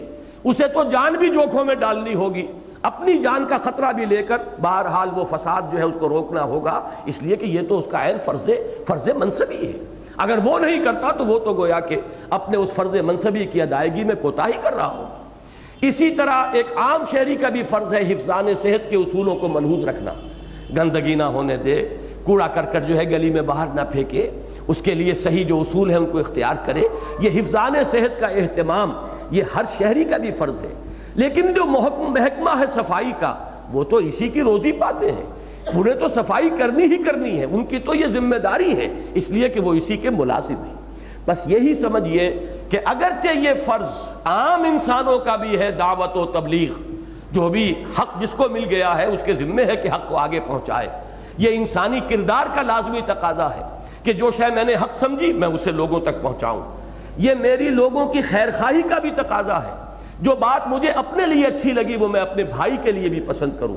یہ میری غیرت حق کا بھی تقاضا ہے کہ جس شے کو میں نے حق سمجھا ہے اسے میں پامال نہ دیکھ سکوں۔ یہ تین چیزیں ذہن میں رکھیے کہ اس کی روح سے ہر شہری کا بھی فرض ہے دعوت حق، احقاق حق، ابطال باطل، لیکن رسول تو گویا کہ مامور من اللہ ہے اسی کام کے لیے، وہ تو اسی کام پر مامور کیے گئے، ان کا تو فرض منصبی ہی یہ ہے، انہیں تو جینا ہے اس کے لیے، انہیں تو سونا ہے اس کے لیے، جاگنا ہے اس کے لیے، ان کی پوری زندگی کا مرکز و محور جو ہے وہ یہی بن جائے گا، اس لیے کہ ان کے ذمے ہے اللہ کی طرف سے لوگوں پر حجت قائم کر دینا۔ اب اس سے آگے سمجھیے انسانوں میں سے یا امتیوں میں سے جو اس کام میں آگے بڑھے گا اور دست و بازو بنے گا وہ گویا کہ مددگار ہو گیا اللہ کا بھی، اس لیے کہ اصلاً ذمہ داری حجت قائم کرنے کی اللہ کی ہے۔ اللہ نے اپنی وہ ذمہ داری ڈیلیکیٹ کی ہے اپنے رسولوں کو، بنیادی طور پر ان کا فرض ہے کہ شاہدن علیکم انا ارسلنا الیکم رسولا شاہدن علیکم کما ارسلنا الی فرعون رسولا، اصل ذمہ داری محمد الرسول اللہ کی ہے صلی اللہ علیہ وسلم۔ اسی طرح فکیف اذا جئنا من کل امۃ بشہید وجئنا بک علی ہؤلاء شہیدا، کیا ہوگا اس دن جس دن ہم ہر امت میں سے ایک گواہ کھڑا کریں گے اور اے نبی آپ کو لائیں گے گواہ بنا کر ان پر۔ تو معلوم ہوا کہ اصل گواہ تو ہے محمد صلی اللہ علیہ وسلم، لہذا اصل ذمہ داری انہی کی ہے۔ اب جو بھی امت میں سے اس کام میں اپنی توانائیاں کھپا رہا ہے، اپنی صلاحیتیں لگا رہا ہے، اپنے وسائل صرف کر رہا ہے، اپنا وقت لگا رہا ہے، وہ گویا کہ فی الواقع حقدار ہیں اس کے کہ وہ اللہ کے مددگار قرار پائیں اور محمد الرسول اللہ صلی اللہ علیہ وسلم کے مددگار قرار پائیں۔ گویا کہ یہ محض صرف ایک دلجوئی کے لیے یا حوصلہ افزائی کے لیے نہیں ہے، بلکہ خالص جو منطقی اور فلسفیانہ اور حکمت جو ہے اس کی نبوت اور رسالت کے منصب کی، اس کا عین تقاضا ہے کہ اب امت اگر یہ کام کرتی ہے تو واقعتاً انصار اللہ اور انصار محمد صلی اللہ علیہ وسلم، انصار اللہ و انصار الرسول صلی اللہ علیہ وسلم کے خطاب کے مستحق قرار پائیں۔ تو ایک منطقی ربط ہے اس لفظ کے استعمال میں، اور اسی کو میں نے واضح کرنے کے لیے یہ پورا پس منظر جو ہے آپ کے سامنے رکھا ہے۔ ویسے یہ کہ بڑی شرح و بسط کے ساتھ میں نے اس پر آج سے کوئی 13-14 برس پہلے قرآن کانفرنسوں کا بھی ہمارا سلسلہ شروع ہی ہوا تھا، تیسری یا چوتھی قرآن کانفرنس تھی، اس میں نے ایک مقالہ پڑھا تھا نبی اکرم صلی اللہ علیہ وسلم کا مقصد بعثت، وہ پھر اب کتابی شکل میں بھی تھا، 3-4 ایڈیشن چھپے تھے پہلے، اب اس کی ایک تازہ نئی کتابت کے ساتھ اور اسے زیادہ اہتمام کے ساتھ بہت ہی تھورو اس کی تصحیح کر کے اس کے ٹیکسٹ کی اس کو دوبارہ شائع کر رہے ہیں، وہ قریب انشاءاللہ آ جائے گا۔ تو اس کے بعد یہ مضمون جو ہے بہت منقع ہو کر آپ حضرات کے سامنے ہوگا کہ در حقیقت یہ حجت قائم کرنا اللہ کی ذمہ داری ہے، اللہ کی طرف سے اس کے لیے مامور من اللہ، اللہ کے رسول ہیں۔ اب ان کے ساتھ در حقیقت امت کو مستقل طور پر اٹیچ کر دیا گیا ہے تا قیام قیامت، جو میں نے جمعے کی تقریر میں کہا تھا کہ یہ 2 لنکس تھے ہمیشہ سے رسالت کے، رسول ملک، رسول بشر۔ اللہ سے جبرائیل نے پیغام لیا اور محمد کو پہنچا دیا، محمد نے صلی اللہ علیہ وسلم جبرائیل سے وصول کیا اور امت کو پہنچا دیا۔ اب اس امت کا کام ہے کہ پوری نوع انسانی کو تا قیام قیامت پہنچاتی رہے۔ اب یہ 3 لنکس پر یہ سلسلہ رسالت مشتمل ہو گیا، جبکہ آپ سے پہلے ہمیشہ یہ 2 پر مشتمل رہا۔ ایک رسول کی دعوت لوگوں نے گم کر دی تو دوسرے رسول، اب ان کے پاس پھر وہ رسول ملک آ رہے ہیں، رسول بشر تک پہنچ گیا، رسول بشر نے انسانوں تک پہنچا دیا۔ یہ 2 لنکس چلے آ رہے تھے جو سورہ حج کے آخری رکوع میں بیان کیا گیا، اللہ یصطفی من الملائکۃ رسلا ومن الناس، یہ قاعدہ کلیہ تھا کہ اللہ پسند فرما لیتا ہے اپنے فرشتوں میں سے بھی کسی کو ایلچی بنا لیتا ہے، جس کو چاہتا ہے، جس کو پسند کرتا ہے، وہ حضرت جبرائیل ہے علیہ الصلوۃ والسلام، اور انسانوں میں سے بھی جس کو چن لیتا ہے، پسند کر لیتا ہے، مصطفیٰ بنا دیتا ہے۔ ان اللہ اصطفیٰ آدم و نوحا وآل ابراہیم وآل عمران علی العالمین، اللہ نے چنا ان کو، کبھی حضرت ابراہیم کو چنا، کبھی موسیٰ کو چنا، کبھی عیسیٰ کو چنا، کبھی نوح کو چنا، ہود کو چنا، اور بالآخر چن لیا محمد الرسول اللہ صلی اللہ علیہ وسلم کو، جو محمد مصطفیٰ ہے، احمد مجتبیٰ ہے صلی اللہ علیہ وسلم۔ اب اس کے بعد فرمایا یا ایھا الذین آمنوا، وہ جو پہلی آیت ہے ارکعوا واسجدوا واعبدوا ربکم وافعلوا الخیر لعلکم تفلحون وجاہدوا فی اللہ حق جہادہ ھو اجتباکم، اب تمہارا چناؤ ہو گیا ہے، اب تمہیں سلیکٹ کر لیا اللہ نے، اب تمہیں پسند کر لیا ہے ایک تیسرے لنک کی حیثیت سے، رسول ملک، رسول بشر، اور اب امت محمد صلی اللہ علیہ وسلم تا قیام قیامت لیکون الرسول شہیدا علیکم وتکونوا شہداء علی الناس۔ تو یہ پورا فلسفہ ہے نبوت و رسالت کا، غرض و غایت کیا ہے، اساسی اور بنیادی مقصد کیا ہے نبوت و رسالت کا، اور پھر نبوت و رسالت جب کامل ہو گئی محمد الرسول اللہ صلی اللہ علیہ وسلم پر، تو بعثت محمدی کی اتمامی اور تکمیلی شان کیا ہے، اس پر میرا وہ مقالہ جو ہے اب جب دوبارہ چھپ کر آ جائے گا، آپ حضرات توجہ سے اسے پڑھیے۔ اور میں یہ سمجھتا ہوں کہ اس وقت دنیا میں جہاں کہیں بھی احیاء اسلام کی جد و جہد ہو رہی ہے، اور جو لوگ بھی اس کام میں لگے ہوئے ہیں، ان کے لیے ایک بہت ہی اہم ہے بصیرت باطنی کے جو انشاءاللہ العزیز اس مقالے کے ذریعے سے فراہم ہوگی۔ میں اپنی پہلی فرصت میں کوشش کروں گا کہ اس کا عربی ترجمہ بھی ہو۔ کوششیں تو ہو رہی ہیں دنیا میں، لوگ کام کر رہے ہیں، لیکن ایک کیفیت ہوتی ہے کہ علی بصیرت انا ومن اتبعنی، ایک شکل تو یہ ہوتی ہے کہ جو کام انسان کر رہا ہو علی وجہ البصیرت کر رہا ہو، اس کا صغرا کبرا اسے معلوم ہو، اس کا جو منطق ہے اس کے سامنے ہو، ہدف کیا ہے اس کو بھی جانتا ہو، اور کسی اور کے فلسفے کے اعتبار سے نہ جانتا ہو، از روئے قرآن جانتا ہو، تو جو اسے باطنی بصیرت حاصل ہوگی، اگرچہ وہ کسی مصنف کے زیر اثر، کسی بہت بڑے قائد کے زیر اثر، کسی مدرس قرآن کے زیر اثر آ کر اگر وہ جد و جہد میں لگ بھی گیا ہے، لیکن اسے خود وہ ذاتی جو ہے انلائٹنمنٹ حاصل نہیں ہے، وہ باطنی بصیرت اسے حاصل نہیں ہے، تو وہ زیادہ دیر تک چل نہیں پائے گا، یا پھر وہ تحریکیں جو ہیں کچھ عرصے کے بعد جو ہے از خود مدھم پڑتی چلی جاتی ہیں۔ اس کے لیے ضرورت ہے کہ قل ھذہ سبیلی ادعو الی اللہ علی بصیرۃ انا ومن اتبعنی، اے نبی کہہ دیجئے یہ ہے میرا وہ راستہ جس کی طرف میں بلا رہا ہوں اللہ کی طرف، اور اندھیرے میں ٹامک توئیاں نہیں مار رہا ہوں، بلکہ علی بصیرۃ انا، میں خود بھی علی وجہ البصیرت چل رہا ہوں اور بلا رہا ہوں، ومن اتبعنی، اور جو میری پیروی کرنے والے ہیں وہ بھی علی وجہ البصیرت چل رہے ہیں اور بلا رہے ہیں، وہ اندھیرے میں ٹامک توئیاں نہیں مار رہے ہیں۔ دعا کیجئے اللہم ربنا اجعلنا منہم، اے اللہ ہمیں ان میں شامل فرما جو محمد الرسول اللہ کا اتباع کرتے ہوں علی وجہ البصیرت، علی بصیرت انا ومن اتبعنی، اللہ تعالی ہمیں اس کا مصداق بنائے۔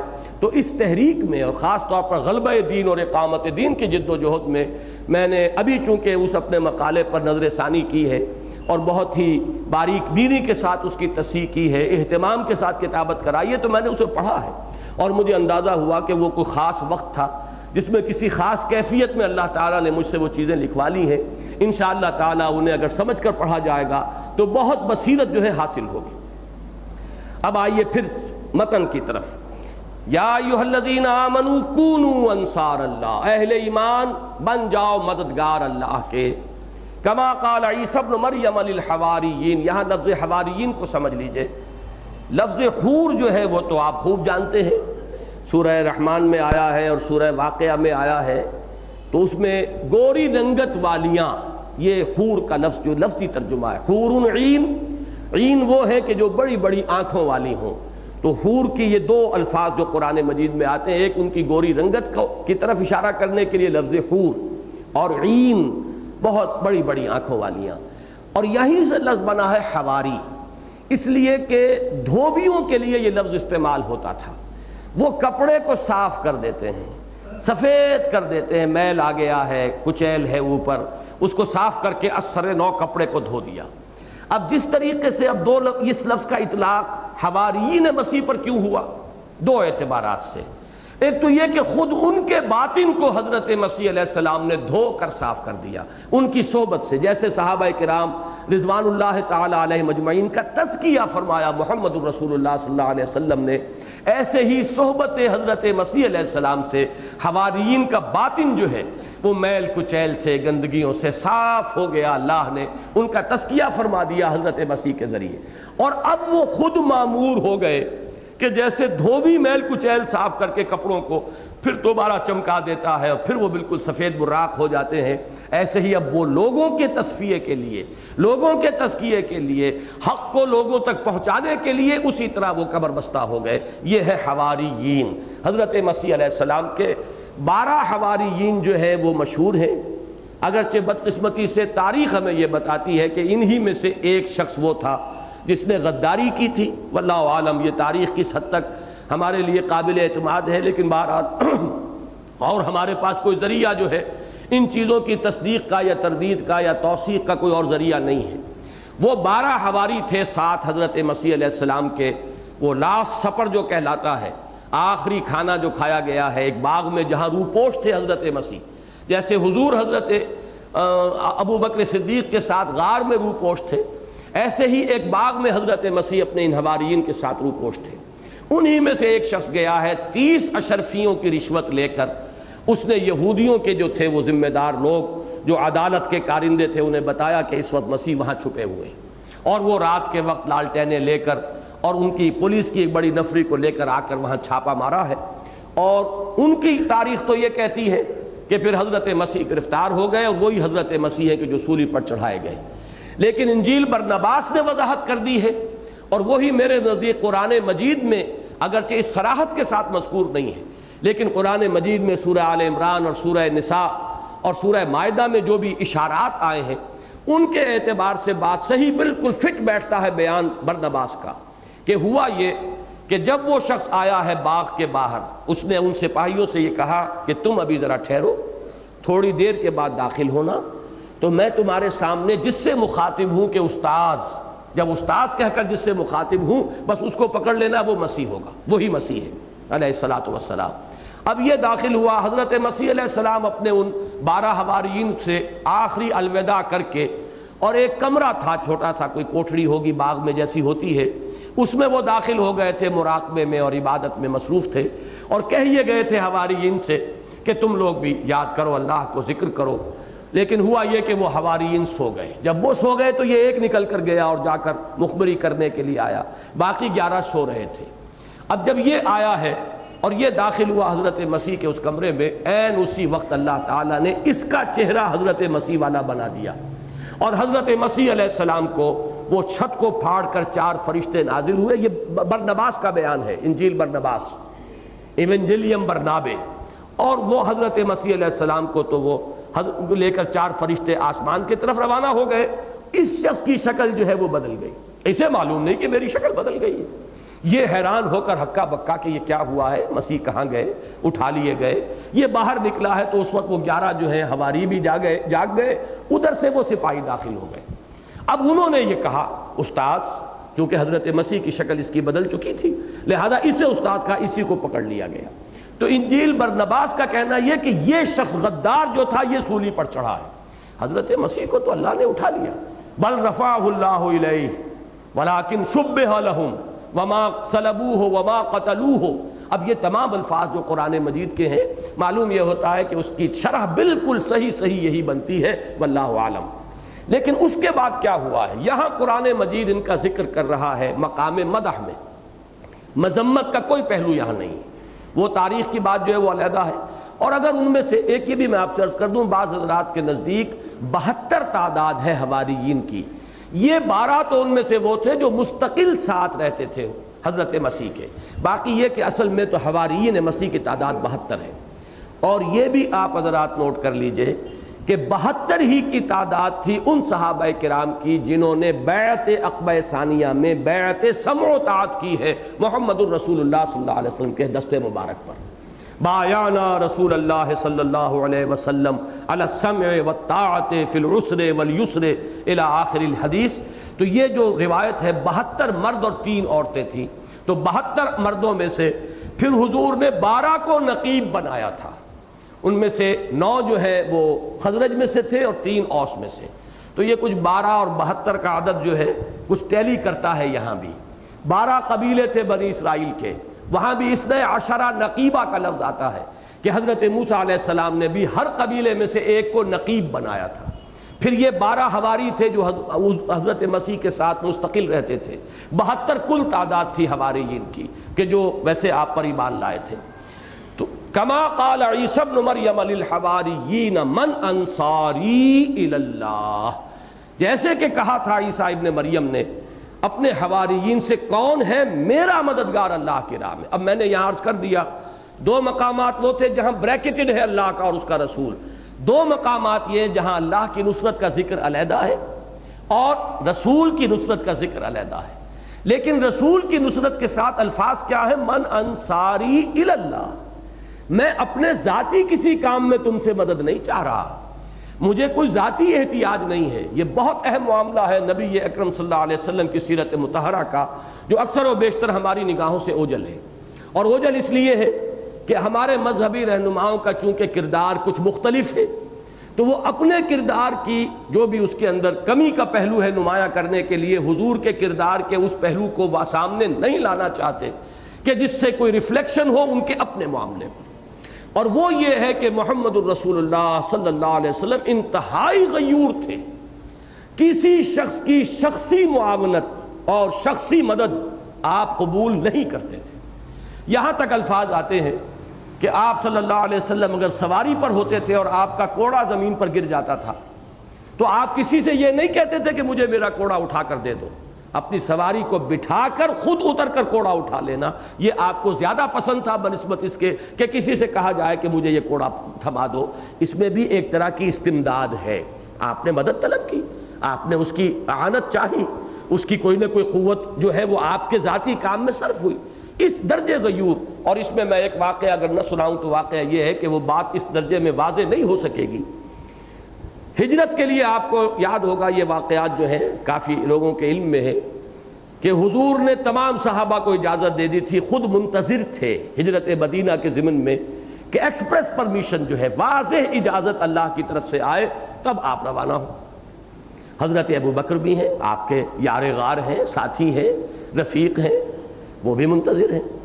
انہوں نے 2 اونٹنیاں خوب کھلا پلا کے تیار اس کے لیے اہتمام کیا ہوا. حضور کو کچھ معلوم نہیں، لیکن اپنے طور پر کہ سفر ہونا ہے، حکم آئے گا، اجازت ہوگی، میں حضور کے ساتھ ہوں گا، آپ کی رفاقت کا شرف حاصل کروں گا، تو 2 اونٹنیاں بڑی توانا تیار ہونی چاہیے. ان کے لیے خوب اہتمام کیا اور پوچھتے رہتے حضور اجازت آ گئی کہ نہیں ابھی اجازت نہیں آئی.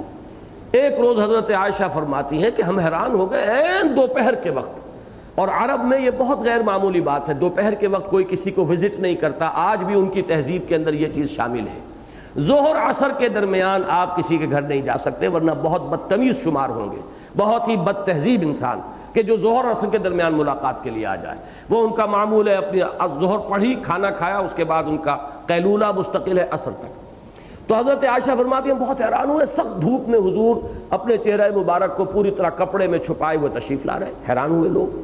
حضور تشریف لائے، آپ نے حضرت ابو بکر سے فرمایا کہ ذرا تخلیہ چاہیے، علیحدہ بات کہنا چاہتا ہوں. انہوں نے فرمایا کہ یہاں حضور غیر کون ہے؟ آپ ہی کے اہل، چونکہ حضرت عائشہ سے نکاح ہو چکا تھا، رخصتی نہیں ہوئی تھی، آپ کے اہل ہے یہاں پر اور میں ہوں یہاں پہ، کوئی غیر تو ہے نہیں. تب حضور نے فرمایا کہ ہجرت کی اجازت آ گئی ہے. اس پر اب حضرت ابو بکر نے، ذرا تصور کیجئے کہ کس قدر خوشی ہوئی ہوگی کہ میں ایک بات کہوں گا تو حضور مجھے شاباش دیں گے، میری تحسین کریں گے، مجھے اس کا جو ہے اللہ اور اس کے رسول کی طرف سے ایک حوصلہ افزائی مجھے ملے گی.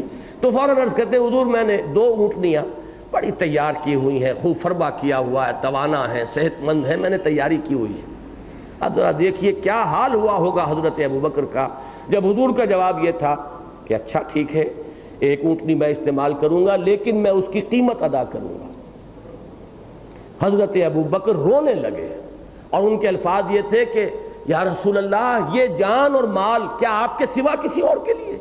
یعنی کیا مجھ سے بھی آپ یہ مغایرت برت رہے ہیں، مجھ سے بھی یہ مغایرت کا معاملہ؟ لیکن یہ کہ بہرحال محمد الرسول اللہ کا مزاج یہ تھا. اگر ہم اپنے آپ کو اس کہیں معیار پر تولنے لگے تو معلوم ہوگا کہ نسبت خاک رابع عالم پاک.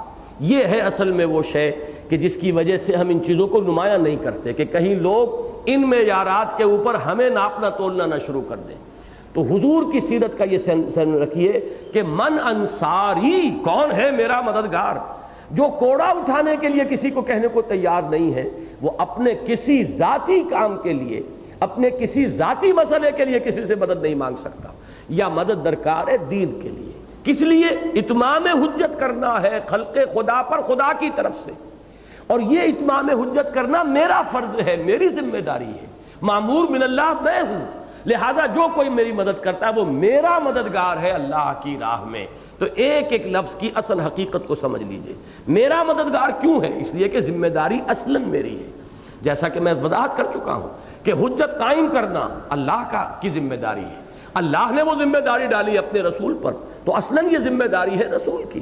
اب جو کوئی بھی دست و بازو بنے گا وہ گویا کہ اللہ کا مددگار بھی ہو گیا، لیکن یہ کہ عالم واقعہ میں وہ مددگار رسول کا ہے صلی اللہ علیہ وسلم۔ تو یہی پکار ہے من انصاری الی اللہ، کون ہے میرا مددگار اللہ کی طرف، اللہ کی راہ میں۔ اسی کو اصل میں نبی اکرم صلی اللہ علیہ وسلم کی سیرت مطہرہ کے حوالے سے ہمیں سمجھ لینا چاہیے کہ یہیں سے اس جماعت کی بنیاد بنتی ہے۔ کون ہے میرا مددگار؟ آپ کے علم میں ہوگا کہ حضور کی وہ حدیث بارہا میں نے پڑھی ہے کہ بلغوا عنی ولو آیۃ، پہنچاؤ میری جانب سے چاہے ایک ہی آیت ہو۔ عنی میں ترجمہ جو ہے میری جانب سے، مجھ سے، اس کا مفہوم پورے طور سے واضح نہیں ہوتا اردو ترجمے میں، لیکن انگریزی میں جو میں الفاظ استعمال کرتا ہوں آن مائی بہاف، جو تبلیغ بھی ہو رہی ہے آن بہاف آف محمد ہے صلی اللہ۔ حضور صلی اللہ علیہ وسلم کی حیات طیبہ میں صحابہ کرام آپ کے مددگار بنے، ان میں سے ایک گروہ کا تو نام ہی پڑ گیا انصار۔ حقیقت میں تو مہاجرین سب سے بڑے مددگار تھے حضور کے، لیکن یہ کہ جب صحابہ میں ہم دو جماعتوں کی حیثیت سے علیحدہ علیحدہ نام لیتے تو مہاجرین و انصار، لیکن حقیقت میں ابو بکر سے بڑھ کر مددگار اور کون، اور حضرت عمر اور حضرت حمزہ سے بڑھ کر مددگار اور کون ہوگا؟ انصار کا درجہ تو بہرحال ان کے بعد آتا ہے۔ یہ سب اعوان و انصار ہیں محمد الرسول اللہ صلی اللہ علیہ وسلم کے، کہ جو خلق خدا پر اتمام حجت کے لیے دست و بازو بن گئے حضور کے، خود آپ کی حیات طیبہ کے دوران، اور دین کی اقامت اور جد و جہد میں آپ کے ساتھ جڑ گئے۔ جہاں آپ کا پسینہ گرا وہاں اپنے خون کی ندیاں بہا دیں، یہاں تک کہ وہ وقت آ گیا جاء الحق وزہق الباطل ان الباطل کان زہوقا۔ لیکن جب یہ بات سامنے رہے گی کہ یہ تو ہونا ہے گلوبل لیول پر، یہ ہونا ہے عالمی سطح پر، پورے عالم انسانی کی طرف بعثت ہے محمد الرسول اللہ صلی اللہ علیہ وسلم کی، اب ظاہر بات ہے کہ اس کے لیے اجتماعیت درکار ہوگی۔ وہ اجتماعیت اسی نہج کی، اسی کی ریفلیکشن اس میں ہو، اسی کا عکس موجود ہو تو یہ کام ہوگا۔ لہٰذا یہیں سے آپ کو اجتماعیت کی بنیاد ملتی ہے۔ ہمیشہ اس نوع کی اجتماعیت جو بھی قائم ہوگی اس کی بنیاد یہ ہوگی کہ اللہ کسی ایک شخص کو پہلے ہمت دیتا ہے، کسی میں ایک داعیہ پیدا ہوتا ہے، داعیہ کے لفظ کو نوٹ کیجئے، داعیہ اندر کی ارج کو کہتے ہیں، کسی میں اللہ تعالیٰ کے فضل و کرم سے وہ داعیہ پیدا ہوا، اس داعیہ باطنی کی بنیاد پر کوئی شخص داعی بن کر سامنے آئے گا، اور پھر وہ یہی الفاظ جو ہے کہے گا من انصاری الی اللہ، جنہیں اس پر اعتماد ہو۔ فرق کیا رہے گا؟ حضور صرف داعی نہیں تھے، رسول تھے۔ حضور صرف سپہ سالار نہیں تھے، رسول بھی تھے۔ حضور صرف مربی نہیں تھے، رسول بھی تھے۔ حضور صرف حاکم نہیں تھے، رسول بھی تھے۔ حکمران تھے، آپ سربراہ مملکت تھے، لیکن رسول بھی تھے۔ حضور کی تمام حیثیتوں پر آپ کی حیثیت نبوت اور رسالت چھائی ہوئی ہے، اور بدقسمتی سے یہی وجہ ہو گئی ہے کہ ہم لوگوں نے دوسری حیثیتوں کو نظر انداز کر دیا ہے۔ آپ یقیناً رسول بھی ہیں لیکن داعی بھی ہیں، آپ رسول بھی ہیں معلم بھی ہیں، آپ رسول بھی ہیں قاضی القضات بھی ہیں۔ مدینے میں کون مقدمات طے کر رہا تھا؟ آپ رسول بھی ہیں، بدر اور احد کے سپہ سالار بھی ہیں، آپ رسول بھی ہیں اور مربی بھی ہیں۔ اب بعد میں امت میں آ کر یہ سارے منصب جو ہے تقسیم ہوتے چلے گئے، کوئی مربی ہیں تزکیہ کر رہے ہیں، ایک خانقاہی نظام بن گیا ہے، کوئی معلم ہے اب وہ مدرسے کھول کر دارالعلوم چلا رہے ہیں، پڑھا رہے ہیں، کوئی اب حکومت جو ہے کسی کے ہاتھ میں ہے، کوئی قاضی القضات ہے۔ یہ ساری انسٹیٹیوشنز جو ہیں حضور صلی اللہ علیہ وسلم کی سیرت مطہرہ میں جمع تھی، اور ان سب کے اوپر آپ کی حیثیت نبوت و رسالت۔ آئندہ اب کیا ہوگا کہ حضور صلی اللہ علیہ وسلم کی یہی حیثیتیں ان انسانوں میں ہوں گی جو نبی نہیں ہوں گے، رسول نہیں ہوں گے. جیسے کہ حضور نے حضرت علی سے خطاب کر کے فرمایا تھا، جب غزوہ تبوک میں حضرت علی کو ساتھ نہیں لے کر جا رہے تھے تو کچھ احتجاجاً کچھ شکوہ کیا کہ آپ مجھے عورتوں کے ساتھ بھیج رہے ہیں، بٹھا رہے ہیں مدینے کے اندر. حضرت علی نے جب یہ شکایت کیا، شکوے کے انداز میں کہا، تو حضور نے دل جوئی کے لیے فرمایا کہ علی، کیا تمہیں یہ پسند نہیں ہے کہ تمہارا معاملہ میرے ساتھ بالکل وہی ہو جو ہارون کا تھا حضرت موسیٰ کے ساتھ؟ جیسے حضرت موسیٰ جب گئے تھے کوہ طور پر تو حضرت ہارون کو اپنا خلیفہ بنا کر گئے تھے، اسی طریقے سے میں تمہیں یہاں اپنی گویا کے نیابت کے لیے چھوڑ رہا ہوں. غیر، ساتھ ہی آپ نے وضاحت فرما دی، غیر انہ لا نبی بعدی، لے سوائے اس کے اس تشبیہ کو کامل نہ کر لینا کہیں. اگر کامل کر لو گے کہ جیسے حضرت ہارون تھے حضرت موسیٰ کے ساتھ، تو حضرت ہارون تو رسول بھی تھے، تو جو ذرا سا اشتباہ پیدا ہو سکتا تھا آپ نے فوراً اس کا سد بات کر دیا، سوائے اس کے کہ میرے بعد نبی کوئی نہیں. نبوت کے سوا وہ حیثیت برقرار رہے گی. لہذا سابقہ رسولوں کے جو خلیفہ ہوتے تھے وہ آپ کو معلوم ہے نبی ہوتے تھے، لیکن محمد الرسول اللہ کے خلفاء تو ہوئے لیکن وہ نبی نہیں ہے، رسول نہیں ہے. اسی طرح اب جب یہ کام ہوگا، جب بھی ہوگا، اور اللہ کا فضل ہے اس وقت پوری دنیا میں کام ہو رہا ہے، تدریجاً ارتقائی مراحل طے کر رہا ہے.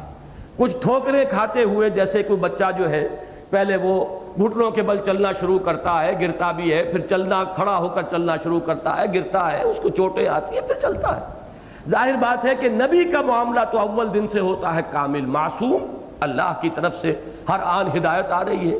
لیکن جو بھی غیر نبی اس میدان میں آئیں گے ان سے خطائیں ہوں گی، غلطیاں ہوں گی، لغزشیں ہوں گی. ایک دعوت کے بعد دوسری دعوت، ایک تحریک کے بعد دوسری تحریک، اپنے سابقہ تحریک سے سبق حاصل کرتے ہوئے، رہنمائی لیتے ہوئے، یہ نہیں کہ ان کی توہین پر کمر کس لی جائے، لیکن یہ کہ ان کی غلطیوں کی نشاندہی نہیں ہوگی تو آگے کے لیے آپ سبق حاصل نہیں کر سکیں گے. کوئی خاص عصبیت اور عقیدت، اندھی عقیدت کا تانا بانا اگر آپ نے اپنے آنکھوں پر اور کانوں کے اوپر بن لیا تو پھر یہ کہ آگے ترقی نہیں ہو سکے گی.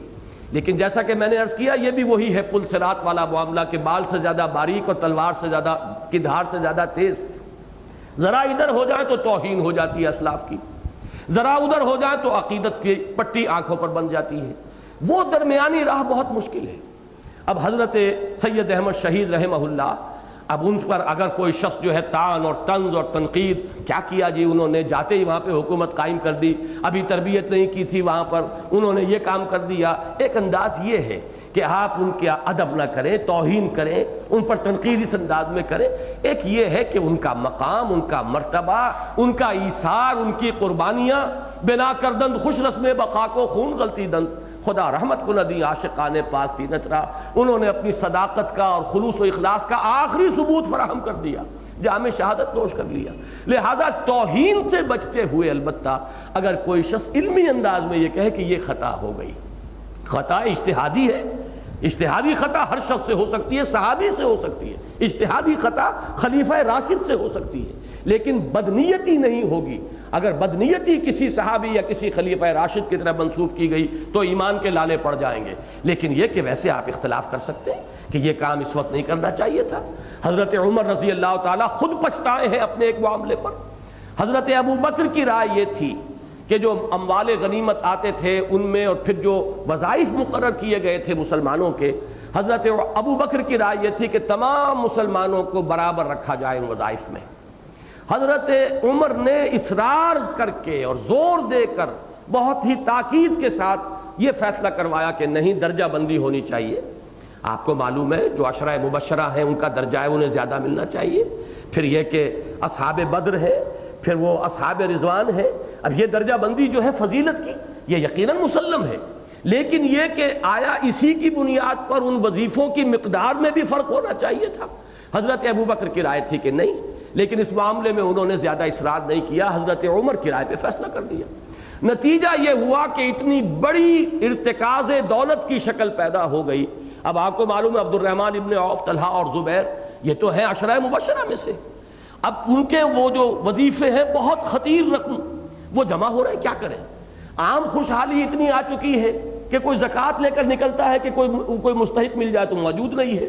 اتنے بڑے پیمانے پر آیا تھا وہ مال غنیمت کا ریلا جو آیا تھا، فتوحات جب شام اور عراق اور ایران جیسے ملک فتح ہو گئے تو اب کوئی زکوٰۃ لینے والا نہیں، نتیجتاً وہ ارتکاز ہوا۔ اور بعض صحابہ کے بارے میں آتا ہے کہ ان کا ترکہ تقسیم ہوا تو ترازو سے سونے کی اینٹیں تول تول کر وہ رسابیں تقسیم ہوئی۔ یہ ارتکاز دولت جب ہو گیا تو حضرت عمر رضی اللہ تعالیٰ عنہ تأسف کرتے تھے کہ مجھ سے غلطی ہوئی، بلکہ مجھے یہ الفاظ نہیں ملے ہیں لیکن ڈاکٹر رفیع الدین صاحبی نے مجھے یہ الفاظ سنائے تھے حضرت عمر کے، کہیں آئے ہیں کہ لم استقبلت مستدبرت لاخذت فضول اموال الاغنیاء ولقسمته بین الفقراء۔ اگر کہیں جو وہ ماضی کا زمانہ جو گزر گیا دوبارہ کہیں آ جائے، وہ میں دوبارہ جو ہے یعنی یہ جو تاریخ کا جو بہاؤ ہے کہیں الٹا چل سکے اور میں پھر اسی جگہ پر پہنچ جاؤں تو پھر تو میں یہ طے کروں گا کہ جو اغنیاء ہیں ان کا فاضل مال لے کر اور وہ غریبوں کے اندر تقسیم کر دوں۔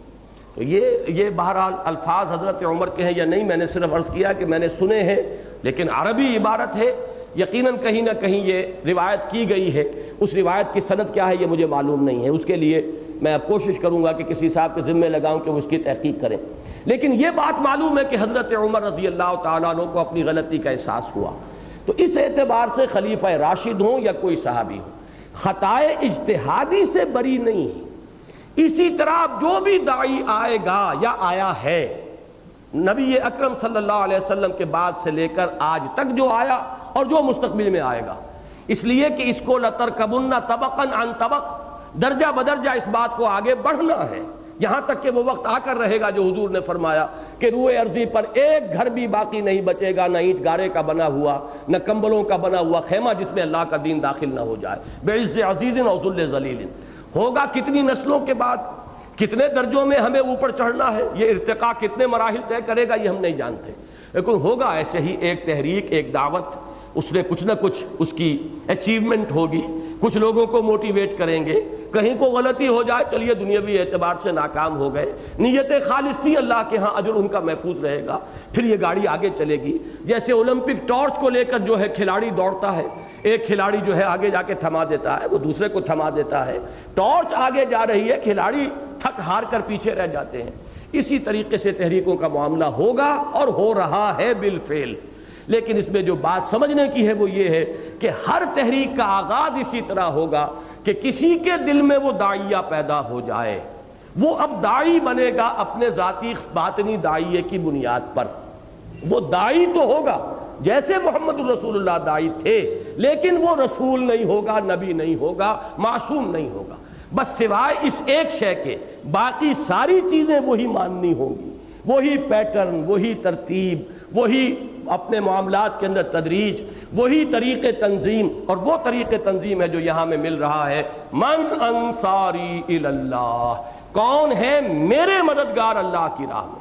گویا کہ یہاں وہ شکل وہ نہیں ہوتی جو آج دنیا میں تنظیم سازی کے لیے ہے۔ کچھ لوگ کسی دستور پر متفق ہو جاتے ہیں، ایمز اینڈ آبجیکٹس پر متفق ہو گئے، we agree on these principles, now we are equal, وہ سب کے سب بالکل برابر ہیں، ان سب کا ایک ایک ووٹ ہے، وہ اپنے میں سے کسی کو امیر منتخب کریں گے۔ یہ ہے وہ معاملہ جو اس وقت چل رہا ہے، لیکن یہاں معاملہ اس کے بالکل برعکس ہے۔ انجمنیں اس بنیاد پر بن سکتی ہیں، سیاسی جماعتیں اس بنیاد پر بن سکتی ہیں، لیکن دعوت الی اللہ اور اقامت دین کی جد و جہد جو سورہ صف کا اصل مرکزی مضمون ہے، وہ اس نہج پر کبھی نہیں ہو سکے گا۔ در حقیقت اس میں بھی اگر سابقہ یہ نہج اختیار نہیں کیا کچھ تحریکوں نے تو نظر ثانی کرتے رہنا چاہیے، سوچتے رہنا چاہیے، کیا اتنی اہم چیز کے لیے قرآن و سنت میں ہمارے لیے کوئی مثال نہیں ہوگی؟ اتنی بڑی بات، دین کا سب سے اونچا فرض، اقامت دین کی جد و جہد، کیا اس کے لیے ہمارے پاس کتاب و سنت میں کوئی رہنمائی نہیں ہوگی؟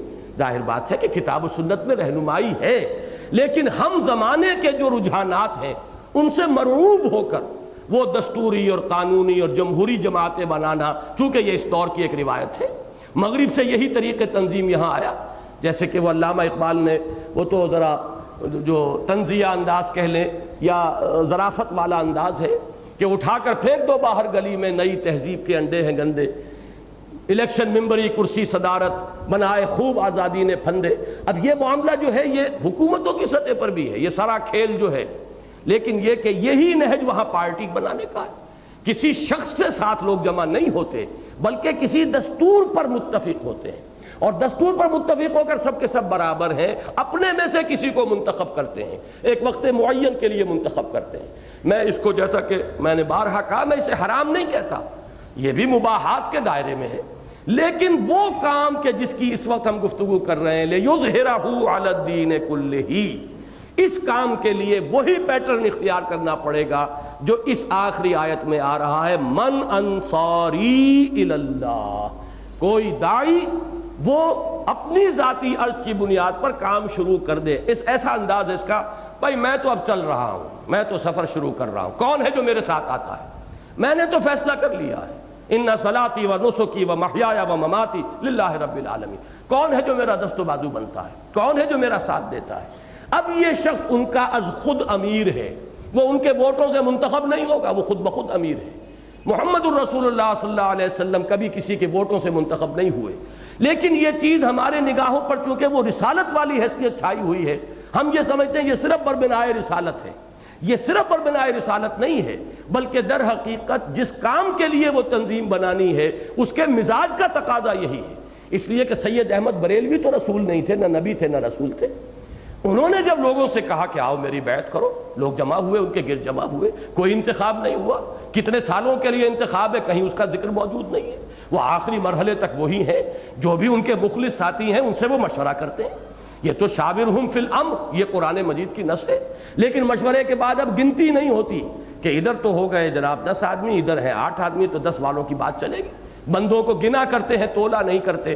یہ ہے اس مغربی طریقے تنظیم اور مغربی طرز جمہوریت کا خاصہ۔ یہاں یہ نہیں ہے، صاحب امر جس پر آپ کو اعتماد تھا، جس کے ہاتھ میں آپ نے ہاتھ دیا ہے، جس کے بارے میں آپ کو یہ دلی اطمینان ہے کہ یہ جہاں تک آپ سمجھ سکتے ہیں، کسی کے اندر اتر کر تو آپ نہیں دیکھ سکتے، لیکن یہ کہ جس حد تک بھی انسان جائزہ لیتا ہے، رائے قائم کرتا ہے، یہ شخص مخلص ہے۔ اور نمبر 2، یہ شخص جانتا ہے اس راستے کے جو تقاضے ہیں، ان کا فہم اسے حاصل ہے۔ 2 چیزوں پر اعتماد ہو تو اس کے ہاتھ میں ہاتھ دیجئے۔ اب یہ ہے کہ مشورہ ضرور دیجئے، لیکن یہ کہ مشورے کے بعد فیصلے کا اختیار اس امیر کے ہاتھ میں ہوگا، اور جب تک وہ شریعت کے کسی بنیادی بات سے، جس کے لیے الفاظ حدیث میں آئے ہیں کہ جس کے لیے عندکم فیہ من اللہ برہان، کہ کوئی واضح نص موجود ہو کتاب و سنت کی کہ یہ خلاف شریعت ہے، جب تک وہ ایسی کسی بات کا حکم نہیں دیتا آپ کو حکم ماننا ہوگا۔ اس کا نام ہے سمع و طاعت۔ چنانچہ یہ جو سلسلہ سور ہے، سورہ حدید سے شروع ہوئی، پھر مجادلہ، حشر، ممتحنہ سے ہوتے ہوئے اب ہم سورہ صف پر ہیں، پھر سورہ جمعہ آئے گی، سورہ منافقون، پھر سورہ تغابن، اور مسبحات میں سے آخری صورت وہی ہے، اس کے آخری حصے میں آیا ہے فَاسْمَعُوا وَأَطِيعُوا، سنو اور اطاعت کرو۔ یہ سنو اور اطاعت کرو جو الفاظ ہیں، یہ در حقیقت اس ڈسپلن کی نوعیت کو واضح کر رہے ہیں، جو حکم ملے ماننا پڑے گا۔ اور یہی وجہ ہے کہ حضور نے جب بیعت لی تھی، آج میں نے ذکر کیا بیعت عقبہ ثانیہ کا، 72 مرد، وہی تعداد جو حواریین مسیح کی آتی ہے، ان 72 مردوں نے جو بیعت کی تھی اس کے الفاظ یہی ہیں۔ حالانکہ حضور کو رسول وہ مان چکے، ایمان لا چکے، رسول تو مان لیا، پھر یہ بیعت کی ضرورت کیا ہے؟ یہ در حقیقت گویا کہ رہنمائی ہے کہ اب جو نظم بنے گا یہاں، اس نظم کی بنیاد یہ بیعت ہے۔ اس میں کیا کیا کمٹمنٹ سے جو کرائی گئیں، بایعنا، حضرت عبادہ ابن صامت کی یہ روایت ہے، متفق علیہ، بخاری اور مسلم دونوں میں، بایعنا رسول اللہ صلی اللہ علیہ وسلم، ہم نے بیعت کی اللہ کے رسول صلی اللہ علیہ وسلم سے، علی السمع والطاعت، سنیں گے اور مانیں گے، فی العسر والیسر، چاہے مشکل اور تنگی ہو چاہے آسانی ہو، والمنشط والمکرہ، چاہے ہماری طبیعتیں آمادہ ہو، انشراح ہو، اور چاہے ہمیں اپنی طبیعتوں پر جبر کرنا پڑے۔ یعنی ایک فیصلہ ہو گیا اجتماعی، آپ کی رائے اس کے مطابق نہیں ہے، اگر تو آپ کی رائے بھی وہی تھی تو آپ کو انشراح ہو جائے گا، خوب آپ بھاگیں گے، دوڑیں گے، محنت کریں گے کہ میری جو رائے تھی اسی کے مطابق فیصلہ ہو گیا۔ یہ انسان کی طبعی کمزوری ہے۔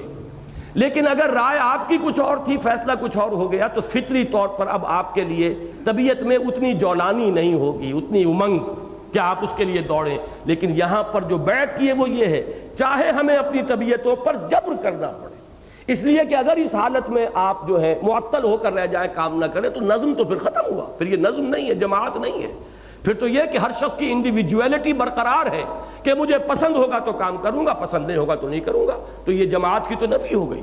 جماعت کا مطلب تو یہ کہ جو نظم قائم ہوا ہے، جو فیصلہ ہوا ہے، اس فیصلے کے اوپر اب عمل درآمد کرنا ہے۔ تو چنانچہ فرمایا فی العسر والیسر والمنشط والمکرہ وعلی اثرۃ علینا۔ ذرا غور کیجئے، میں عرض کیا کرتا ہوں کہ اس ایک حدیث میں پورا دستور موجود ہے اسلامی انقلابی جماعت یا اقامت دین یا اظہار دین الحق علی الدین کلہ کے مقصد کے لیے قائم ہونے والی جماعت کا۔ وعلی اثرۃ علینا، یہ بھی بیعت کی تھی کہ ہم آپ کا حکم مانیں گے، اطاعت کریں گے، چاہے ہم پر دوسروں کو ترجیح دی جائے۔ جماعتی زندگی میں یہی ہوتا، آخر شیطان ساتھ ہے، لگا ہوا ہے، وسوسہ اندازی ہوتی ہے۔ اجی ہمیں اتنے سال ہو گئے ساتھ دیتے ہوئے، یہ کل آیا ہے چھوکرا اور اسے ہم پر امیر بنا دیا۔ ابھی اس کی کوئی سٹینڈنگ نہیں، کوئی حیثیت نہیں، نوجوان ہے، لیکن اسے امیر بنا دیا۔ آتا ہے دل میں خیال، میری اتنے عرصے کی سٹینڈنگ ہے، اتنی میں نے قربانیاں دی ہیں، میں نے یہ ایسے ایسے مراحل میں ساتھ دیا ہے، اور اب عمارت ان کے حوالے کر دی گئی۔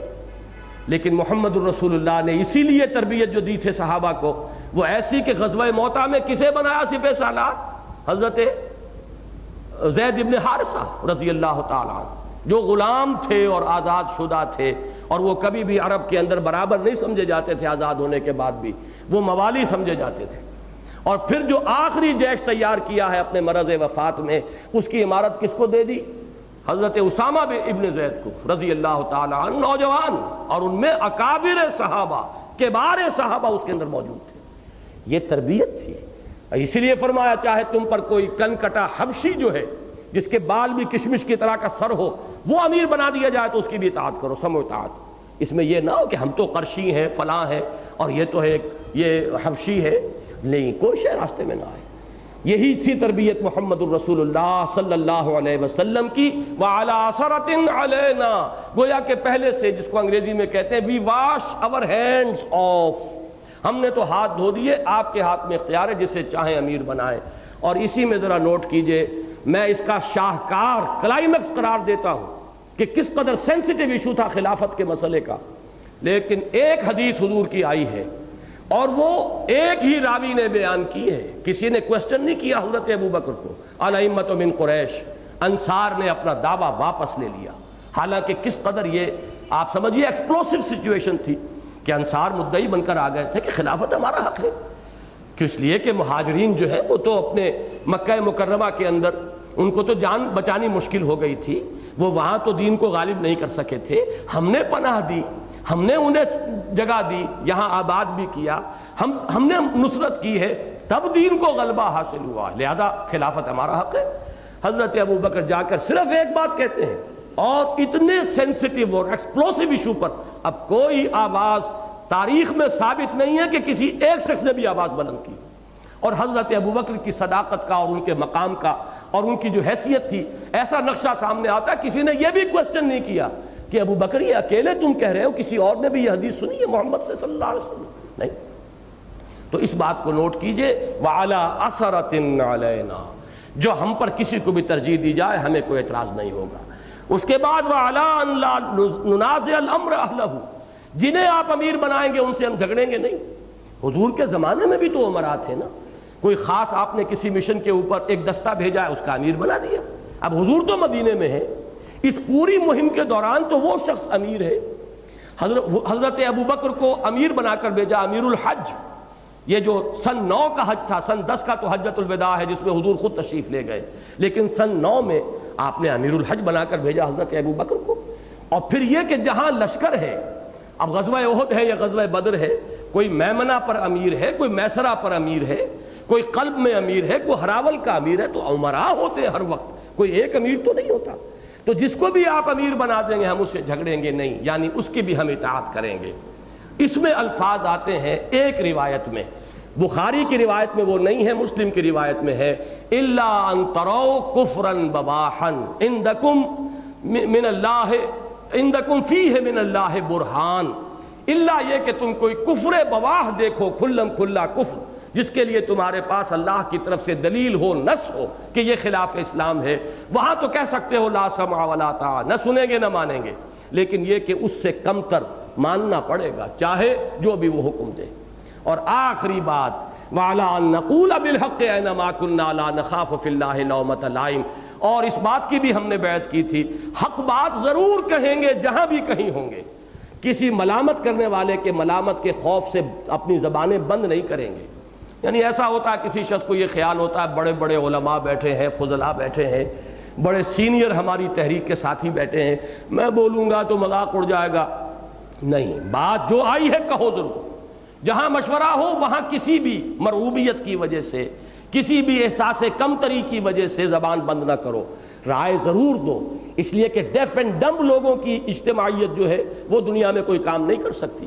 جیسا کہ میں نے وہ آیت کوٹ کی ہے سورہ یوسف کی، علی بصیرۃ انا ومن اتبعنی، وہ لوگ درکار ہیں پیچھے چلنے والے بھی جو علی وجہ البصیرت ساتھ دے رہے ہیں۔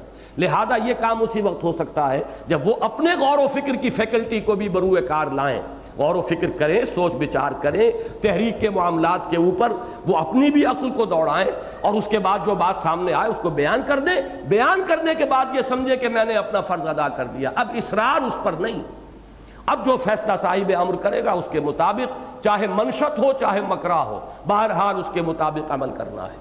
یہ ہے وہ کامل نظام جو ایک حدیث میں محمد رسول اللہ نے دیا، اور ہماری بڑی بد نصیبی ہے کہ ابھی تک اس نظام کو ہم نے اختیار نہیں کیا ہے۔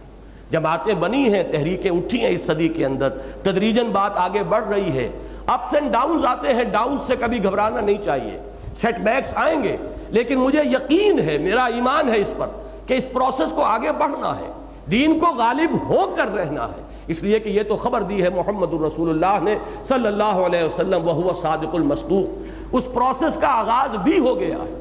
جن لوگوں نے اس کی آذان دی تھی، مثلاً یہ کہ اس بر صغیر پاک و ہند کی حد تک میں اس صدی میں اس کا مؤذن اول سمجھتا ہوں ابوالکلام آزاد کو، اس کے بعد اس دعوت کو ایک تحریک کی شکل میں اور تنظیم کی شکل میں وہ جماعت کھڑی کرنے کا معاملہ جو ہے وہ مولانا مودودی کا ہے۔ لیکن یہ کہ ابوالکلام آزاد بھی اذان دینے کے بعد وہ جو نیشنلسٹ سیاست تھی اس ملک کی، کچھ علماء کی طرف سے بددلی ہوئی، ان کو پیش آئی، اور وہ اس کو چھوڑ کر وہ ملک کی فریڈم موومنٹ کے اندر انہوں نے اپنے آپ کو لگا دیا۔ مولانا مودودی 7 سال تک چلے اس پر، پاکستان میں آ کر وقتی طور پر ٹیمپٹیشن ہوئی کہ شاید یہاں خلا ہو گیا ہے، مسلم لیگ کا رول ختم ہو گیا، اب یہاں ایک پولیٹیکل ویکوم ہے، اگر ہم ذرا پولیٹیکل رول اختیار کر لیں تو شاید ایک ہی جس میں ہم پہنچ جائیں گے، اور پھر حکومت کے وسائل و ذرائع کو بروئے کار لا کر معاشرے کی اصلاح کر لیں گے۔ بس یہ غلطی تھی جو ان سے ہو گئی، اور وہ سیاست کی دلدل میں ایسے پھنسے ہیں کہ جتنے ہاتھ پاؤں مار رہے ہیں پھنستے چلے جا رہے ہیں۔ وہی تحریک ہے جس کو کہ ہم لے کر اٹھے ہیں درجہ بدرجہ، یہ ہمارے اسلاف میں سے ہیں، ان سے جو خطائیں ہوئی ہیں اللہ انہیں معاف کرے، لیکن اس کی نشاندہی نہیں کریں گے تو آگے بڑھنے کا کوئی امکان نہیں ہوگا۔ پھر یہ کہ آگے کے لیے رہنمائی ہم کہاں سے لیں گے؟ یہ ہے پروسیس، اس کو سامنے رکھیے، اور اسی رہنمائی میں یہ ہے کہ اگرچہ ابوالکلام آزاد نے تو ہمت کی تھی، اسی بیعت کی بنیاد پر حزب اللہ بنائی تھی، لیکن مولانا مودودی نے ایک دستوری اور جمہوری وہ تنظیم بنائی ہے، اگرچہ اس معنی کی کہ کھلی اس کی رکنیت ہو، 4 آنے کی ممبری والی، وہ سیاسی جماعت تو نہیں تھی، اسی لیے سیاست میں آ کے وہ جماعت فیل ہو رہی ہے۔ سیاست میں تو پھر سیاست کی انداز کی جو معروف تنظیمیں وہ بننی چاہیے، لیکن انقلابی انداز میں انہوں نے وہ تنظیم اٹھائی تھی، مضبوط، آج بھی ثابت ہو رہا ہے کہ مضبوط ترین تنظیم وہی ہے۔ صدر ضیاء صاحب نے باقی تمام مذہبی جماعتوں کو پھاڑ دیا، 2 ٹکڑے 3 ٹکڑے ہو گئے، لیکن یہ کہ جماعت اسلامی کے اس معنی میں ٹکڑے نہیں ہوئے، اختلاف رائے رہا ہے، پروفیسر غفور صاحب کو چکر بھی آیا ہے، گرے بھی ہیں، وہ بھی سب کچھ ہوا ہے، ان کا سر بھی زخمی ہوا ہے، لیکن وہ نظم اور ڈسپلن کی پابندی کی ہے انہوں نے۔ اب بھی اختلاف رائے شدت کے ساتھ موجود ہے اس وقت جو ان کا رول ہے، لیکن جماعت جو ہے وہ ایک وحدت کی حیثیت سے برقرار رہی۔ اس پر ہم ان کے لیے جو ہے کلمہ تحسین کہیں گے، جماعتی زندگی ہے، لیکن کاش کہ وہ اس نہج کی تنظیم کو اختیار کریں جو قرآن اور سنت سے ثابت ہے۔ میں نے حدیث اتنی واضح آپ کے سامنے رکھ دی، قرآن میں 2 جگہ من انصاری اللہ کی نص ہے، اور تیسری نص جو ہے وہ سورہ فتح کے آخری آیات، بلکہ آخری آیت محمد الرسول اللہ والذین معہ، محمد اللہ کے رسول ہے صلی اللہ علیہ وسلم، اور جو ان کے ساتھ ہے وہ معہو ہیں۔ اب بھی یہ ہوگا کہ رسول کوئی نہیں ہوگا، نبی نہیں ہوگا، لیکن کوئی اٹھے گا اور باقی ان کے معہو، اس کے ساتھی ہوں گے، رفیق ہوں گے، دست و بازی ہوں گے، انصار ہوں گے، اعوان ہوں گے۔ یہی ترتیب ہے ایک داعی، اور داعی کی دعوت پر لبیک کہنے والے اس کے ساتھی۔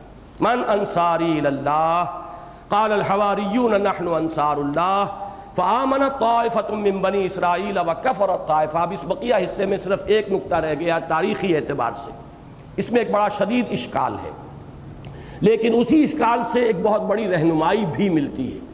جیسا کہ میں نے عرض کیا تھا، اس سورہ مبارکہ میں ایک اور مقام ایسا تھا کہ ایک ضمنی سا مضمون تھا لیکن انتہائی اہم. اس سورت کے ترتیب مضامین میں ضمنی ہے وہ، لیکن یہ کہ اپنی جگہ پر بہت بڑا قیمتی ہیرا ہے وہ ہدایت کا اور معرفت کا اور علم کا.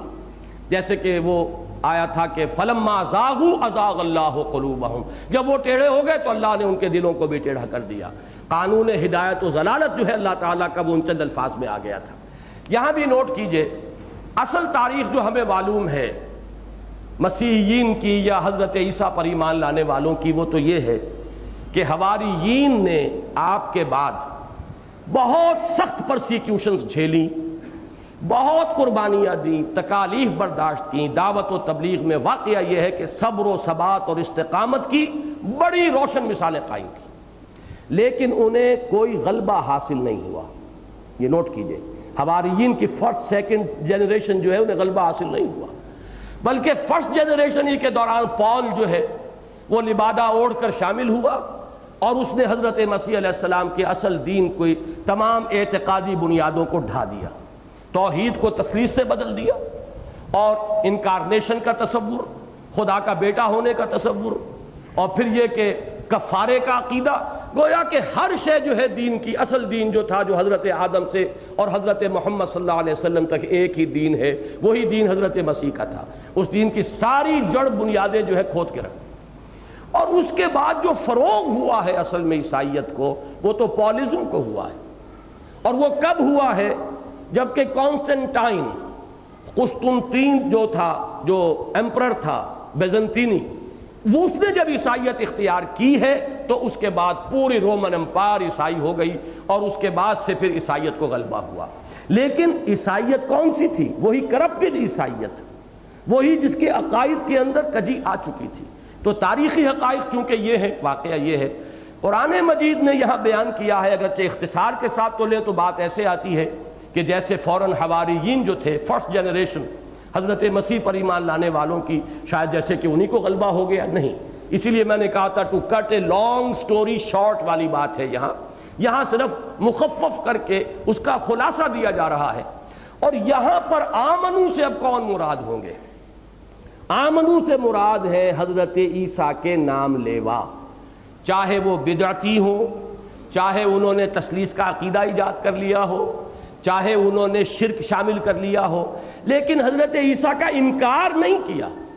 ایمان در حقیقت جو ہے، میں نے حقیقت ایمان کے ضمن میں ایک بات بیان کی ہے، بنیادی طور پر ایمان ہوتا ہے تصدیق رسول کا نام ہے. تصدیق بما جاء بہ النبی صلی اللہ علیہ وسلم، یہ ایمان ہے. رسول کو انہوں نے مانا، حضرت مسیح کو مانا علیہ الصلوۃ والسلام، ان کے نام لیوا رہے. اگرچہ چونکہ پال نے شریعت جو ہے ساقط کر دی، اب اس مسیحیت میں رہ گیا ایک ڈوگما. عوام کے لیے تو وہ ڈوگما ہے، اور خواص کے لیے وہ ایک مسٹیسزم ہے، بڑا گورکھ دھندے والا ایک تصوف ہے. تصوف نے بہت فروغ پایا ہے پھر ان عیسائیوں کے ہاں. ہمارے ہاں بھی تصوف کی تعلیمات کا بہت بڑا حصہ جو ہے وہ عیسائی تصوف سے وہ متاثر ہو کر ہمارے ہاں آیا ہے، وہی کا تاثر ہے. لیکن بہرحال وہ ایک خاص مبتدعانہ تصوف کے ساتھ فروغ ہوا ہے عیسائیت کو. لیکن بہرحال قرآن مجید انہیں بھی ڈس اون نہیں کر رہا، ان کو بھی حضرت مسیح کے ماننے والوں میں شمار کر رہا ہے، اس لیے کہ ان کے بارے میں کہا وہ ظاہرین ہوئے، وہ غالب ہوئے. تو حضرت مسیح پر ایمان رکھنے والے کون ہیں؟ عیسائی، چاہے وہ صحیح ہو، شاید اب بھی کوئی لوگ موجود ہوں، اس لیے کہ ایک شخص کو، ایک کنبے کو تو میں نے بھی دیکھا تھا، عقیدے کی بات تو مجھے معلوم نہیں، لیکن سن 71 کی جنوری میں 2 دن میں نے برسلز میں بسر کیے تھے. میں جو اپنے ذاتی کوائف لکھ رہا ہوں اس میں بھی اس واقعے کو میں درج کر دوں گا، اس لیے کہ بہت اہم واقعہ ہے میری زندگی کا. ایک نوجوان عبدالعزیز، پرانا نام تھا وان کینٹر، وہ ایمان لے آئے تھے. ان کا تعارف مجھے کرایا ایک صاحب نے جدے میں کہ تم جا رہے ہو لندن تو ان سے بھی ملاقات کر کے آؤ، حوصلہ افزائی ہوگی. ایک شخص ایمان لایا ہے اور وہ پورے بیلجیم میں شاید چند ہی لوگ ہوں گے، تو ذرا ایک حوصلہ دینے کے لیے تو میں 2 دن رکا تھا. اس نوجوان کو دیکھ کر مجھے بڑی تقویت حاصل ہوئی تھی. میں نے ایک جملہ اس سے کہا تھا کہ ہمیں اس وقت جو مسلمان دنیا میں اقوام ہیں یا ملک ہیں اپنے حالات کو دیکھ کر تو مایوسی ہوتی ہے، لیکن تم جیسوں کو دیکھ کر امید ہوتی ہے کہ اسلام میں ابھی اتنی طاقت ہے کہ وہ تم جیسوں کو بھی کھینچ کر لا رہا ہے اپنی طرف۔ بہت ہی صالح نوجوان، اور واقعہ یہ ہے کہ وہ اس وقت اس کی عمر ہوگی 28 برس، میری تھی 39 برس، گویا کہ اندازاً میں 10-11 برس بڑا تھا، اور میں دین کے کام میں لگا ہوا تھا اتنے عرصے سے، لیکن میں نے محسوس کیا کہ فقہی معلومات اس شخص کی مجھ سے کم 10 گنا زیادہ تھی، اس لیے کہ اس نے تمام فقہی مسالک کی کمپیریٹیو سٹڈی کی تھی۔ جب اسلام لایا تو اب سوال پیدا ہوا کہ میں سنی ہوں یا شیعہ بنوں، پھر سنی بنوں تو حنبلی ہوں، حنفی ہوں، مالکی ہوں، شافعی ہوں، تو اہل سنت کا پہلے فیصلہ کیا، پھر اہل سنت کی چاروں فقہوں کا کمپیریٹیو مطالعہ کر کے then he decided in favor of حنبلیت، وہ حنبلیت انہوں نے اختیار کی۔ بہرحال اب ظاہر بات ہے جس شخص نے اتنا گہرا مطالعہ کیا ہو تو فقہ کے بارے میں اس کی معلومات، میں نے خود اس سے کہا تھا کہ تمہاری معلومات مجھ سے کم 10 گنا زیادہ ہے، تو اس شخص سے مجھے ایک بات معلوم ہوئی، وہ اس کے لیے میں نے یہ سارا واقعہ بتایا ہے آپ کو۔ اس کے والدین، اکلوتا بیٹا تھا، وہ پولیس چیف تھے بیلجیم کے اس کے والد، اور یہ تنہا اکلوتا بیٹا، کوئی نہ بیٹی اور نہ بیٹا، اور وہ سخت مذہبی لوگ، رومن کیتھولکس۔ اس نے یہ کہا تھا کہ اب میرے والدین کو صدمہ تو ہے، لیکن ہم نے ایک جنٹلمین ایگریمنٹ کر لیا ہے، وی لیو ٹوگیدر، لیکن ہم مذہب ڈسکس نہیں کرتے، بس بیٹھتے ہیں رہتے ہیں۔ پھر مجھے ایک دن انہوں نے بلایا اپنے ہاں، ویسے میں ٹھہرا تھا ہوٹل میں، اور انہوں نے وہ بات کہی کہ آپ اطمینان سے اس گھر میں کھائیں پیئیں، اس لیے کہ اس گھر میں کبھی سور کا گوشت کی ایک بوٹی نہیں آئی، اور اس گھر میں کبھی شراب کا ایک قطرہ نہیں آیا۔ میں حیران رہ گیا، عیسائیوں میں، رومن کیتھولکس میں ایسے لوگ موجود ہیں، تو اگر کچھ لوگ ایسے ہیں جو شریعت موسوی پر پابند ہیں اب بھی، although they are Roman Catholics, لیکن حضرت مسیح نے جو حکم دیا تھا کہ یہ نہ سمجھنا کہ میں شریعت ساقط کر کے جا رہا ہوں، یہ شریعت موسوی تھی نا، جس میں شراب بھی حرام تھی جیسے شریعت محمدی میں حرام ہے، اور جس میں سور بھی حرام تھا جیسے شریعت محمدی میں حرام ہے، اعلیٰ صاحب صلاۃ والسلام اس پر کاربند ہے۔ تو ہو سکتا ہے، اور حضور کے زمانے تک کچھ نہ کچھ لوگ موجود تھے جو صحیح عقائد پر تھے، لیکن جو غلبہ ہوا ہے دنیا میں وہ صحیح عقائد والوں کو نہیں ہوا، وہ اہل بدعت کو ہوا ہے، غلو کرنے والوں کو ہوا ہے، تثلیث کا عقیدہ ماننے والوں کو ہوا ہے۔ اب کیا اہم نقطہ ہے جو یہاں سے نکلتا ہے کہ اسلام نے، قرآن نے انہیں بھی ڈس اون نہیں کیا۔ ان کے جو جرائم ہیں، جو گمراہیاں ہیں، انڈیویجولی ان کے کھاتے میں درج ہوں گی، لیکن اون کیا ہے انہیں۔ یہاں جو فرمایا فَأَيَّدْنَا الَّذِينَ آمَنُوا عَلَىٰ عَدُوِّهِمْ فَأَصْبَحُوا ظَاهِرِينَ، اس میں ظاہر بات ہے اشارہ انہی کی طرف ہو رہا ہے، اور تاریخی طور پر یہ حقیقت ذہن میں رکھ لیجئے، حضرت مسیح علیہ السلام کے رفع سماوی کے بعد 50 برس تقریباً، اس لیے کہ اگر وہ میلادی سن ہے تو تقریباً 33 برس کی عمر میں رفع ہوا ہے، اور 80 عیسوی میں تقریباً نصف صدی کے بعد وہ ٹائٹس رومی نے حملہ کیا ہے یروشلم پر، اور اینٹ سے اینٹ بجائی ہے، اور 1,20,000 یہودی ایک دن میں قتل کیے، اور اس روز سے یہودیوں کو یروشلم سے جو دیس نکالا ملا ہے، تو پھر وہ داخل ہو سکے ہیں حضرت عمر کے زمانے میں جا کر، یوں سمجھیے کہ لگ بھگ 700 برس بعد یا 650 برس بعد اب ان کا داخلہ ہو سکا ہے بیت المقدس میں، اس لیے کہ حضرت عمر نے فتح کرنے کے بعد اسے اوپن سٹی قرار دیا، عیسائی، یہودی، مسلمان، سب کا یہ مشترک شہر ہے، سب کے لیے محترم ہے، سب اس میں آئیں۔ تو اس وقت سے یہ مغلوب چلے آ رہے ہیں دنیا میں، اور ان کی اب مغلوبیت جو ہے یہودیوں کی، اس کے اندر استثناء یہی ہے، یا تو جو ایمان لے آئے، حضور صلی اللہ علیہ وسلم کے دست مبارک پر بیعت ہو گئے، حضرت عبداللہ ابن سلام رضی اللہ تعالی عنہ، تو وہ ظاہر بات ہے ظاہرین میں شامل ہو گئے، لیکن یہ کہ جو اس کے بعد حضرت مسیح علیہ السلام پر جو لوگ ایمان لائے، چاہے وہ مبتدعین تھے، ان کو بھی قرآن مجید نے شامل کیا آمنو میں۔ اب مغلوب وہ کن کے ہیں اس وقت بھی؟ بظاہر تو یہ ایک اندیشہ ہوتا ہے، ذہن کے اندر پیدا ہوتا ہے وسوسہ کہ اس وقت تو وہ مغلوب نہیں ہے، بڑی حکومت ہے ان کی، بڑی طاقت ہے، عربوں کو ناک چنے چبوا رہے ہیں، کتنی بڑی بڑی شکستیں انہوں نے دی ہیں سن 67 میں، اور اس سے پہلے سن 48-49 میں، اور پھر اس کے بعد سن 70 میں، اور یہ سارا کچھ ہو رہا ہے، لیکن نہیں۔ قرآن مجید میں سورہ آل عمران میں آ چکا ہے الا بحبل من اللہ وحبل من الناس، یا تو اللہ کے معاہدے سے انہیں مل سکتی ہے، تو اللہ کا معاہدہ تو قرآن ہے، حبل اللہ ہے، اس کے دامن میں آ جائیں تو غلبہ ملے گا، جیسے اہل ایمان کو غلبہ ملے گا، پھر تو امت محمد کا جز ہو گئے۔ اور یا حبل من الناس، یا لوگوں کے سہارے اور لوگوں کے زیر سایہ جو ہے انہیں کہیں پر کوئی سر تھوڑا سا اونچا کرنے کی مہلت مل جائے تو مل جائے، تو اس وقت بھی وہ انہی عیسائیوں کے تابع ہیں جو حضرت مسیح علیہ السلام کے نام لیوا ہیں۔ یہ دوسری بات ہے، انہوں نے حضرت مسیح کو خدا بنا لیا، لیکن حضرت مسیح کو ماننے والے، حضرت مسیح سے محبت کرنے والے، حضرت مسیح علیہ السلام کو بغیر باپ کے پیدائش ان کی ماننے والے، حضرت مسیح علیہ السلام کی رفع سماوی کے قائل، اگرچہ صرف ایک گڑبڑ انہوں نے کی ہے کہ صلیب پر مانتے ہیں کہ ان کا انتقال ہوا، پھر دنیا ہی میں ریزریکشن ہوئی اور پھر انہیں آسمان پر اٹھایا گیا، باقی سوائے اس کے ہمارے اور ان کے عقیدے جو ہیں رفع سماوی اور نزول کے بارے میں بالکل ایک ہیں۔ وہ بھی منتظر ہیں حضرت مسیح علیہ السلام کی آمد ثانی کے، اور ہم بھی منتظر ہیں حضرت مسیح علیہ السلام کی آمد ثانی کے۔ اس اعتبار سے اہل ایمان یعنی امت محمد صلی اللہ علیہ وسلم اور عیسائی بریکٹڈ ہو جاتے ہیں اس معاملے کے اندر، اور مقابلے میں رہ جاتے ہیں صرف وہ جنہوں نے حضرت مسیح کو کافر قرار دیا، مرتد قرار دیا، اور نقل کفر نباشت، وہ باسٹرڈ کہتے ہیں انہیں، ولد الزنا کہتے ہیں، ولد الحرام کہتے ہیں، کہ اصل میں رشتہ ہو چکا تھا۔ ان کا کہنا یہ ہے حضرت مریم کا یوسف نجار کے ساتھ رشتہ ہو چکا تھا، وداعی نہیں ہوئی تھی، اس وداعی سے پہلے ان کے نزدیک جو ہے ان کا معاملہ ہوا زن و شوکہ، جس کے نتیجے میں حضرت مسیح ہوئے۔ وہ بغیر باپ کے پیدائش نہیں مانتے، اسی لیے میں حیران ہوا تھا امریکہ میں جا کے، مجھے معلوم ہوا ایک پکچر ان بدبختوں نے بنائی، اور اس دور میں جو ایک ہے آزادی فکر، آزادی رائے، آزادی مذہب، اس کا یہ ایک عجیب مظہر دیکھنے میں ملا کہ اس امریکہ کی کتنی غالب اکثریت عیسائی، لیکن وہ پکچر چلی وہاں پر یہودیوں کی بنائی ہوئی جس کا ٹائٹل تھا سن آف مین، حضرت مسیح کی زندگی پر وہ پکچر بنائی گئی اور نام اس کا تھا سن آف مین۔ کہنے کا کیا مطلب ہوا؟ یہ ایک انسان ہی کے بیٹے تھے، اور انسان کے بیٹے چونکہ لیجیٹیمیٹ شادی نہیں ہوئی تھی، لہذا illegitimate child of a human being, اور یہ کہہ رہے ہیں اور پکچر بنا رہے ہیں، اور وہ پکچر چل رہی ہے اور وہ یورپ میں دیکھی جا رہی ہے اور امریکہ میں دیکھی جا رہی ہے۔ بہرحال میں اس وقت جو نقطہ نکال رہا ہوں، اور اس سے ہمارے ہاں بھی بعض انتہا پسند حضرات کا جو طرز عمل ہے اس کی صحت تصحیح کے لیے یہاں سے ایک نقطہ مل رہا ہے۔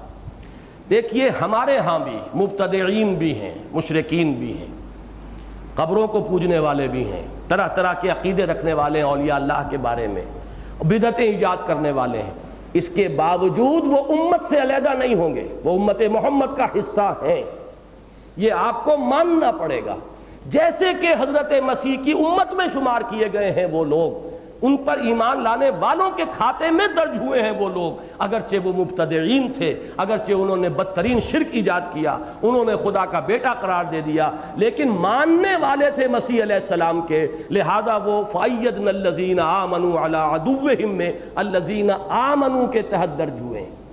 اس کو میں پہلے ایک اور دلیل سے بھی بیان کرتا رہا ہوں، ہمارے ہاں ہیں بعض حضرات، وہ جماعت المسلمین بھی ہے، اور ڈاکٹر عثمانی صاحب کی حزب اللہ، اور ان کے کزن کی حزب اللہ، یہ کچھ گروہ ہیں ہمارے ہاں، اور اہل حدیث میں بھی جن حضرات کو کچھ زیادہ جو ہے وہ توحید کے بارے میں ان کی حمیت جو ہے وہ زیادہ بیدار ہو جاتی ہے، پھر شدت پیدا ہو جاتی ہے، تو وہ کہتے ہیں یہ مشرکین ہیں، لہذا انہیں کافر قرار دو، اور کافر ہیں تو گویا کہ مرتد ہیں، یا یہ کہ کم سے کم ان کے پیچھے نماز نہیں ہوتی اس لیے کہ کافر ہیں، یہ مشرک ہیں، یہ کرتے ہیں، یہ مسجد میں لکھا ہوا یا محمد، اب اس مسجد میں ہماری نماز کیسے ہو جائے گی؟ ان سب کے ضمن میں عرض کرتا رہا ہوں کہ دیکھیے ایک چیز جو شریعت محمد کی صلی اللہ علیہ وسلم متفق علیہ ہے وہ کیا ہے؟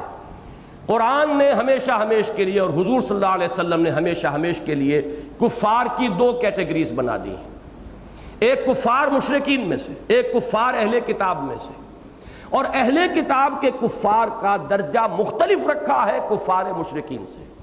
ان کی عورتوں سے آپ کی شادی ہو سکتی ہے، ان کا کھانا آپ کھا سکتے ہیں جو حلال ہو، باقی ان کا تو مشرکین کا تو حلال کھانا بھی آپ نہیں کھا سکتے، بکری بھی انہوں نے ذبح کی ہے، پتہ نہیں کس کا نام لے کر ذبح کی ہوگی، کیسے ہم کھا لیں، لیکن ان کا کھانا اگر وہ حلال کھانا ہے تو آپ کھا سکتے ہیں۔ طعامہم حل لکم، ان کا کھانا تمہارے لیے حلال ہے، بشرطے کہ وہ فی نفسہ ہی بھی حلال ہو، یہ نہیں کہ ان کے سور کو آپ اپنے اوپر حلال کر بیٹھیں، معاذ اللہ۔ تو یہ جو کیٹیگرائزیشن ہے یہ خود دلیل ہے اس بات کی کہ ایک فرق کر رہا ہے قرآن، حالانکہ یہود کے بارے میں کہا گیا اتخذوا احبارہم ورہبانہم اربابا من دون اللہ، بدترین شرک کا الزام قرآن عائد کر رہا ہے۔ قرآن ان کے بارے میں کہتا ہے کہ انہوں نے اللہ کا بیٹا بنا دیا، قالت الیہود عزیر ابن اللہ وقالت النصارى المسیح ابن اللہ، لیکن اس کے باوجود ان کی کیٹیگری علیحدہ رکھی ہے۔ تو مشرکین اہل کتاب اور مشرکین امت محمد صلی اللہ علیہ وسلم، یہ تین کیٹیگریز ہوں گی. ہمارے ہاں بھی مشرک ہیں، مبتدعین ہیں، امت محمد میں شامل رہیں گے. مسلمان ہونے کی حیثیت سے ان کے لیگل حقوق برقرار رہیں گے جب تک کہ کفر بواہ نہ ہو جائے، جب تک کہ کہیں آپ تکفیر نہ کر سکیں ان کی. so long as you accept them as Muslims، ان کے سارے قانونی دستوری حقوق، سماجی حقوق برقرار رہیں گے. اور مسلمان کے پیچھے آپ کو نماز پڑھنی ہے، وہ فاسق ہو یا فاجر ہو، کوئی بھی ہو، بر او فاجر، نماز پڑھنی ہے. یہ ہے اصل میں ایک اہم بات کہ اصل میں ایمان کا دار و مدار ایمان بالرسالت پر ہے. یہ میں حقیقت ایمان کے ضمن میں بھی عرض کیا کرتا ہوں کہ ایمان کی جڑ ہے ایمان باللہ. عملی اعتبار سے اہم ترین ایمان ہے ایمان بالآخرہ، لیکن قانونی اور دستوری اعتبار سے اہم ترین ایمان ہے ایمان بالرسالت. امت بنتی ہے رسالت کی بنیاد پر. لہذا چاہے مبتدعین ہوں، چاہے مشرکانہ اوہام میں مبتلا لوگ ہوں، چاہے عملی اعتبار سے فساق و فجار ہوں، جو محمد کو ماننے والے ہیں، الا یہ کہ کوئی ایسی بات کریں جیسے قادیانیوں نے کی ہے کہ ایک نئی نبوت ہی کا اقرار کر لیا، ان کی تکفیر پر امت متحد ہو گئی. جب تک اس ایکسٹریم کو کوئی معاملہ نہیں جاتا، آپ کو اختلاف ہو، آپ ان کو فہمائش بھی کیجئے، تبلیغ بھی کیجئے، صحیح بات انہیں سمجھانے کی کوشش کیجئے، اس میں مار کھانی پڑے تو مار بھی کھائیے، لیکن کافر قرار نہیں دے رہے تو وہ امت محمد کا جز شمار ہوں گے. اپنے فسق یا فجور کی وجہ سے یا اپنے کچھ عقیدوں کی خرابی کی وجہ سے وہ خارج نہیں ہو جائیں گے. اس لیے اس کی دوسری دلیل ہمیں یہاں سے مل گئی. تاریخی واقعات اور قرآن کے بیان کو جب آپ جوڑیں گے، اس کا منطقی نتیجہ یہ ہے کہ فآمنت طائفۃ من بنی اسرائیل وکفرت طائفہ، بنی اسرائیل میں سے کچھ لوگ ایمان لے آئے اور ایک گروہ نے کفر کیا. بنی اسرائیل میں سے جنہوں نے کفر کیا، فَأَيَّدْنَا الَّذِينَ آمَنُوا عَلَىٰ عَدُوِّهِمْ، تو ہم نے تائید کی، نصرت فرمائی، مدد کی ان کی جو ایمان لائے تھے ان کے دشمنوں کے خلاف. فَأَصْبَحُوا ظَاهِرِينَ، تو ہو گئے وہی غالب. اب وہ غالب رہے. عیسائی اس وقت سے غالب چلے آ رہے ہیں یہودیوں پر، اس کے بعد مسلمان غالب ہوئے ان پر یہودیوں پر، اور اب اگر کچھ یہودیوں کا کچھ تھوڑا سا سانس لینے کا انہیں موقع ملا ہے اسرائیل کی شکل میں، تو وہ بھی عیسائیوں کی سپورٹ اور عیسائیوں کے زیر سایہ ہے. ورنہ وہ لوگ کہ جو حضرت مسیح کا انکار کرنے والے ہیں، ان کے لیے مغلوبیت تا قیام قیامت جو ہے وہ طے شدہ ہے. وہ تو ضربت علیہم الذلۃ والمسکنۃ وباؤوا بغضب من اللہ، یہ قرآن کا اٹل فیصلہ ہے. اور وہ وقت اب زیادہ دور معلوم نہیں ہوتا جبکہ حضرت مسیح علیہ السلام ہی آئیں گے دوبارہ، اور اس وقت امت محمد کا اور یہود کا صلی اللہ علیہ وسلم ان کا آخری مقابلہ ہو رہا ہوگا اور بڑی سخت جنگ ہوگی. اور اس وقت یہودیوں کا جو لیڈر ہوگا دجال اکبر، حضرت مسیح علیہ السلام ہی کے ہاتھوں قتل ہوگا، اور حضرت مسیح علیہ السلام ہی کے ذریعے سے اس پوری امت یہود کو تہس نہس کر دیا جائے گا. یہ ہونے والا ہے، زیادہ دور نہیں ہے. حالات جو ہیں ایسے محسوس ہوتا ہے کہ stage is being set for these events. یہ coming events cast their shadows before. بلکہ اسرائیل کا قیام بھی در حقیقت اسی سلسلے کی ایک کڑی ہے کہ پوری دنیا سے جھاڑو پھیر کر ان یہودیوں کو ایک جگہ پر جمع کر دو، ورنہ یہ تو نہ معلوم کہاں کہاں بکھرے ہوئے تھے. لیکن ان سب کا ایک مرکز سب کو یہاں لا کر، تاکہ یہی ارض مقدس، ارض موعود، ان کا ایک اجتماعی قبرستان بن جائے، اور وہ بن کر رہے گا. اقول قولی ھذا واستغفر اللہ لی ولکم ولسائر المسلمین والمسلمات.